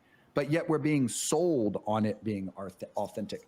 I had this thought come to head, and I want to share it with you before I lose track, because now in this last half hour, I'm higher prone to losing track. We're talking about pushing this stuff on kids. Like, this is kind of going back to a minute ago. We were saying telling kids they're not born in their own body, this, that, and the other. So I'm having a conversation with a group of people from the center left the other day who I respect a lot. And on this topic, the majority of them agree that it's wrong, but are sort of unwilling to speak against it because I think they recognize the crumbling of the power structure that's going to occur once they push back against the leftist ideologues. But so anyways, I'm specifically talking about books. And I'm showing some of the, pornographic books that have come up and this, that, and the other. We're talking about the Anne Frank one. That was kind of a weird story too. And where I'm going with this is multiple times what was hit back to me was, let's be honest, it was weaponized empathy. It was a sympathetic story about the poor treatment of gay kids. And I'm going to share the two specific stories because they're super short. One was, and these are personal anecdotes of the people I was speaking with, not made up stuff. One was a gay kid they know that was thrown out of their house by their parents because he came out, and he was thrown out so roughly and intensely he wasn't even allowed to take his clothes. And the other one was about, in the city that gentleman lives, he does work with the homeless shelter, and he happens to know that there's a decent amount of kids down there who are there because they were thrown out of their house for coming out as gay to their parents, okay? So they hit me back with those stories at sort of the fevered pitch of this discourse we're having of like, don't you agree this shouldn't be in schools? Because they do agree it shouldn't be in schools. So they hit me back with those weaponized empathy, that heavy emotion, which really muddles the discourse and this, that, and the other. Whatever. I'm going to move on from their conversation now because the conversation ended. We went on. But I wrote a Substack piece about it that night called What is the Nexus? I think it's the top article on my Substack right now because a light bulb went off to me here. What is the nexus between telling children they're born in their own body, seeding gender theory in elementary school, having pornographic books in school, telling kids to explore sexual kinks or how to masturbate, butt plugs, dildos? Those are all real things that have shown up in our public schools. What is the nexus between pushing that on children and those admittedly tragic home scenarios? And again, draw that string one more time. If we push those books in schools, if we tell children from a young age that there is no gender binary, boys can be girls, this, that, and the other, how does that change the kid who got thrown out without his clothes? What does that do for any of the gay kids in that shelter? The reason I kept using the word nexus is there's no nexus there. The problem with the gay kid getting thrown out without his clothes and the gay kids are in the shelter is a horrific problem. And it's one that is worthy of being addressed. But the proposed remedy here of pushing gender spirits and LGBTQ cult shit in elementary schools, there's no connection. And I was like blown away or bothered that people that are this moderate, this reasonable, this rational, that's where their brains were. I agree with what Theo's saying. I don't think dildos and butt plugs and masturbation should be in our schools, but don't you feel bad for that kid who got thrown out by his parents? I mean, yeah, I do, but how does the butt plug book help him? Like, do you agree it's a glaring lack of nexus there? Oh yeah. And also the what they're doing. They are arguing from a place of emotion too. You're absolutely correct. They're doing that, and also they're what they're plotting is more likely to harm that gay kid who got kicked out. It's more, they're going to add it. You want to add on top of that, the kid thinks he was born in the wrong body and now he needs medicalization and all that other stuff. And this is what they're doing to all our femboys. I had a lot of gay friends coming up, my 20s that were very feminine. And, I loved them. I wasn't attracted to them. It wasn't my thing. But, I loved hanging out with them and I thought they were funny. Now to imagine them going through the change, being transed because they were just a little feminine growing up. And the opposite happens to the girls. Tomboys, you bet. We have a factory manufacturing tomboys into trans boys and medical education. This is it's conversion therapy, and we understand that conversion therapy is wrong at a psychological, instinctual, or psychological cognitive level, and yet we go on and endorse it over here because her feels, or the feels. We have to embrace the affirmation. It's just why don't more people use that term? That's a great way to frame it. It is conversion therapy. It literally is. It's just it being used in a different direction. You're hearing it mostly from the gender critical gays, bis, and lesbians. Yes. Because it's a topic that hits close to home. Yeah. I mean, last night I took some heat from a follower, and I won't name drop here again. It's not about that. But this person pounded me coming off the Spaces Saturday, the panel that we had, because Jennifer Thomas had kind of espouse some kind of feminist doctrine on there. Understandably, that's a passionate cause of hers. And the point this follower was making is that I really failed and showed my true colors because she quoted a couple statements that Jenny said on the thing. And you didn't push back on that. You didn't push back on that at all. And I told her, by the way, that the way you're speaking to me is how bridges get burned and how progress gets halted. I said, I see a common threat and I am trying to unite with anyone that can help defeat that threat. But where I'm going with all of this is think about what Jennifer Thomas's top cause is. What is it ultimately rooted in? What is it ultimately, the core of it is protecting who? Women, right? And who is this ideology going to destroy the most? We're already seeing it. Women. It's Leah Thomas on the podium. It's penises in locker rooms. It's female scholarships going to men. This is an ideology specifically designed to go out and destroy women's rights, spaces, titles, privacy, all that kind of stuff. So it's a common sense 1 + 1 = 2 that a hardcore feminist would be hardcore against this. So you're absolutely right. That's why there's such a bridge building going on between people like myself and organizations like LGB United, and why even someone like Jenny Thomas and I have now become friends and feel like we're working towards a common cause. We really are united by common interests. And it's easy to see why feminists would be on the front line of that. And in fact, it's bizarre because this movement sprouted from feminism, and a lot of feminists are in the far left wing who are pushing it. And it's directly antithetical to feminist principles. It's so weird. We just talked about that in our last episode with Amy Souza. It's bizarro. I mean, it's truly upside down world stuff there. But yeah, I mean, this is the line. This is the line that's going to bring a lot of people together. And in fact, I'm 100% convinced that if we weren't under such intense Truman Show propaganda, this would have shattered a long time ago. Yeah. You know, it's only because so many people are being A, led to believe it's righteous, and B, the ugly realities of it are being hidden from them, that they're able to be like, oh yeah, I believe in trans rights. You don't want trans people to exist? It's like, my God, that's not the issue. Yeah, I did a TikTok video the other day where I was like, "There's no trans genocide, folks. Like, there's Right. just it's not a thing. Like, first of all, like what they're calling trans genocide is potentially stopping the medicalization of minors, where we say, gee whiz, maybe we should not allow these children to cut their boobs and their wee-wees off. Like, that's what they're calling a trans genocide. I'm like, a genocide is when you go out and you target X people and you try to literally kill them all off. That's not what this is. And this is another thing that drives me nuts about the left, or about, I guess the Truman Show in general. It's lies all the time about everything, and it's the abuse of language such that they will fit a word into their emotional language. They'll pull it in and make it fit when it doesn't. And all you have to do is just be like, wait, that you're not using that word right. That's not what that word means. And the language games fueled a lot, and they truly are the tools of abusers. Somebody posted a parallel the other day about like the top 10 signs of domestic abuse. Like the tools used by domestic abusers, and it is the woke left. They use every one of them, the shame, all of them. It's the same controlling mechanisms. Basically, that's the entire thesis of Josh Slocum's show, Disaffected. That is the thesis there, is that as in the home, so in society. And what we're seeing on the macro social level is the replication of the abuse dynamics of an abusive household with absolutely parents to the children. And that, I appreciate Josh so much. He's such a smart guy. I never listen to any podcast. I shamefully admit, nobody's. It's not personal. I don't know why. I just never listen to audio stuff. And I need to plug into Josh's stuff because he's left Twitter pretty much entirely. And I've read some of his written work, but I know he does his best work with his voice. So I need to make a commitment to start listening to him. He's genuine. And, he doesn't really want to be doing this.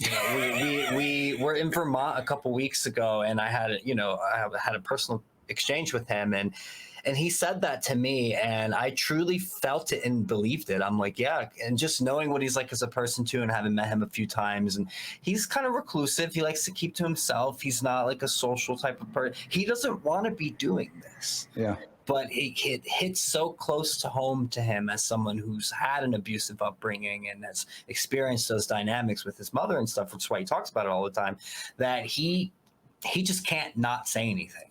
He just can't. His conscience won't allow him. And so he forces himself in front of that camera every week. He forces himself to look at the things happening in the world and to gather them up and to talk about it, even though he really deep down just wants to go hang out with his cat. Yeah, good point. You know what it is? Back to tying back earlier in our conversation, it's that spark connecting. Yeah. That pain hit him hard on his front porch through his cluster B mom. There's a fire in that guy, man. Absolutely. Sure. And it comes from feeling the hurt directly. He understands what's going on here because he's seen in the face of the beast, right? That spark lit for him. And I think that's why, such important voices right now are those who can push against the moral versus the monsters casting. Perhaps the most important voices in our country right now are detransitioners. And that's why detransitioners are having such a difficult time getting their voice out, of course, because the suppressive propaganda environment we're under is that strong. 60 Minutes did a piece on detrans, I don't know, 6 months or a year ago. We live in dog years now. I don't even know what time is anymore. But they did a 60 Minutes piece on detrans. And the next day, the entire sanctimonious left on Twitter melted down of how horrible it was that they were platforming transphobes and this, that, and the other. And I thought to myself, wow, how incredible that we are pummeled in every direction, both across media as well as culturally, institutionally, entertainment sphere, everything, with all this pro-trans propaganda. But God forbid you run one true expose, words of actual detrans on 60 Minutes, and it's like the world's melting down. Why are you platforming this evil? Really goes to show the problem. Yeah, and they're hurt people too, man. They've been through a lot. They've been traumatized. Some of them probably have some, personality disorders from it too. A lot of them actually, and it's just it's confusing for them to navigate this current sphere, because it's Sure. hard for them to trust. It's hard for them to tell, like, am I just being used as a political prop, on the right? And then when they leave the trans stuff, the left disowns them completely. Yes. So, and plus a lot of them are still in the process of healing, and then they get kind of thrust into that social commentary sphere when they decide to tell their story, when they might not be ready to deal with what comes as a result of that. Yeah, very well said. That's a lonely place to be. That's a very lonely place to be. Their voices are so damn important right now because it shows the reality of this situation. It pulls us out of the propaganda and says, all that self-righteous shit you're getting pumped up with, this is what it actually looks This like. is the reality. Yeah. Jazz Jennings is the best case study we have because she's been destroyed in front of all of us, and we're supposed to celebrate it like a TV show. Yay! Yeah. And it's still celebrating it. Yeah. He's still going around That poor child. as if what happened to him was correct and not abuse. Like, no, that was abuse. Yeah, There was that clip not too long ago where his mother was like, went viral, where she was like, if I have to, stick this dilator in you, I will. I'm like, I saw that. literally threatening to sexually abuse your child. Which also made the Munchausen by proxy jump out big, didn't it, in that clip? Absolutely. That's all about that mom, man. Again, Jazz is convinced that it was the correct thing and it wasn't abuse. And who knows, maybe years from now, that'll change. Jazz will have this tell-all story, and presuming he survives. I don't know. Yeah, I mean, Jazz wasn't given a choice. I believe Matt Osborne told me they put him on puberty blockers. It was either 8 or 10. It's documented. Jazz was never good. There was an individual on our spaces over the weekend. I pronounce this word terribly, but Exus Lancic, I believe, was the Twitter handle. It's somebody that Matt Osborne had told me about. I don't know if she's part of the distance team or not, quite possibly. But anyhow, that is her passion, is analyzing the Jazz Jennings situation. And in fact, I guess I don't know where to find her. I wish I did. But she takes each one of those episodes and really analyzes them, kind of like Josh Slocum does, sort of a psychoanalysis of what's going on here. I'm actually really excited to hopefully do something more with her in the future. It sounds like she's doing some good work on helping wake people up. And she came and spoke Saturday, offered some things. And then when I played back the recording, I realized I kind of talked over and didn't give her as much of a forum as I wish she had. But it's interesting. I want to dive into that more because I feel like Jazz Jennings is important to this all, and we need to. It's you had a minor who's transitioned on television. It's a case study that a lot of people are familiar with because of the publicity. Exactly. I need to plunge into Exus Lancic's work more. It sounds like she's doing some important stuff. Going back to the abuse thing real quick. Did you guys ever see that video? Somebody did. It was a young lady who was involved with a child sexual abuse organization. And she had taken a material from her organization that was about how to identify sexual predation going on within family spheres. And it was like a top 10 signs that it was basically, I think it was top 10 tools that those predators use to sexually abuse children. And it was things like isolation, privacy, telling them not to tell anybody, that kind of thing. They are your new family, this, that, and the other. But what they did at the video is they read number 1, and then they played a clip of Jeffrey Marsh. And then they read number 2 and played a clip of Jeffrey Marsh. And oh my God, it was bone chilling. Every clip was him deploying that technique just clear as you could see it. Yep. Yeah. Grooming and sexually abusing. I mean, maybe you could take sexual out, but the point is that was a tool belt of child sexual abusers. And Jeffrey Marsh is using every one of those tools for his grooming campaign. And in the Truman Show, which sadly is our society, we are told that Jeffrey Marsh is righteous. And in fact, if you went on Twitter today and called Jeffrey Marsh a dude, you could be silenced. Yeah, the whole thing is not terrible. Well, I think we're hitting up 2 hours. I know you have time constraints, so why don't we wrap it up here? This was a long one. We will definitely have Mr. Theo back again because these conversations must be ongoing, and maybe we can even do like a live stream at some point. We'll have a bunch of people. Yeah, we like to gather the round table. I wanted to do more live streams on Rumble because Rumble is a open platform where we don't have to self-censor. Oh, I like that. I saw this live red ticker up there. I didn't know if we were live to the world or not. I assumed we were. No, I'm recording. That's fine. I didn't for the first half, and then I saw that eventually, and I'm like, oh shit, we've been live this whole time. Like, how bad did I trash this? What we do is we like live premiere them, but they're pre-recorded episodes. Yeah. Gotcha. Well, this was a lot of fun, man. I have great respect for both of you. I think when I was talking about important voices, D-trans are super important voices, and so are yours right now. The ability to speak out against, I don't know, the grain, if you will, the moral versus the monsters casting. I mean, there's a reason these energies are forming where they are, and I find your guys' voices really important. So keep chopping, man. Keep doing what you're doing, and if we all do, I do think if we keep doing what we're doing, I'm convinced it's going to make a difference. The feeling is mutual. You're an incredibly eloquent and well-spoken man. You clearly love your threads. You're very intelligent, and we appreciate your voice as well. I got the Twitter up. You guys can follow Theo at Theo_TJ_Jordan on Twitter. He's got his Substack at theojordan.substack.com. And if you're ever in New York City, hit us up. Also, I'm gonna drop a link to this Twitter Spaces because I thought it was a really good conversation. I'll drop the link in the description. Yeah. If you guys want to hear Theo and Matt Osborne and Eva and Donovan Cleckley discuss this gender bend craze and a lot of historical perspectives. Again, they had that the feminist woman come in. You had a lot of like random people just sort of show up and jump in. It was like a 3-hour conversation. It was very good, very interesting. Yeah, highly encourage everybody to check that out. Well, if you stuck with us for 2 hours, thank you for watching. Thanks for watching. Don't forget. Comment, share, subscribe. Donate if you want to help us keep doing this because we are broke grifters and help us grip. Far right streamers, ultra MAGA, ultra extreme MAGA, dark MAGA, man. I'm just embracing it now. They call me a far right streamer. Okay, fine. That transition happened to me with anti-vaxxer. I got called anti-vaxxer so many fucking times that I finally made an anti-vaxxer shirt, and I'm like, fuck it, I don't actually. Well, that's where our title sort of comes from too. Is when we first started speaking out, people would say that's dangerous rhetoric. You can't say that. I'm like, that's going to be the show. And that's the name of the show. That's the name of the show. Not telling boys and girls they have gender spirits is dangerous rhetoric. Don't you guys ever rhetoric, yeah. Hey, you guys are awesome. Let's do this again sometime. We will. Stay safe. All right, guys. Later. Take care, everyone. Bye.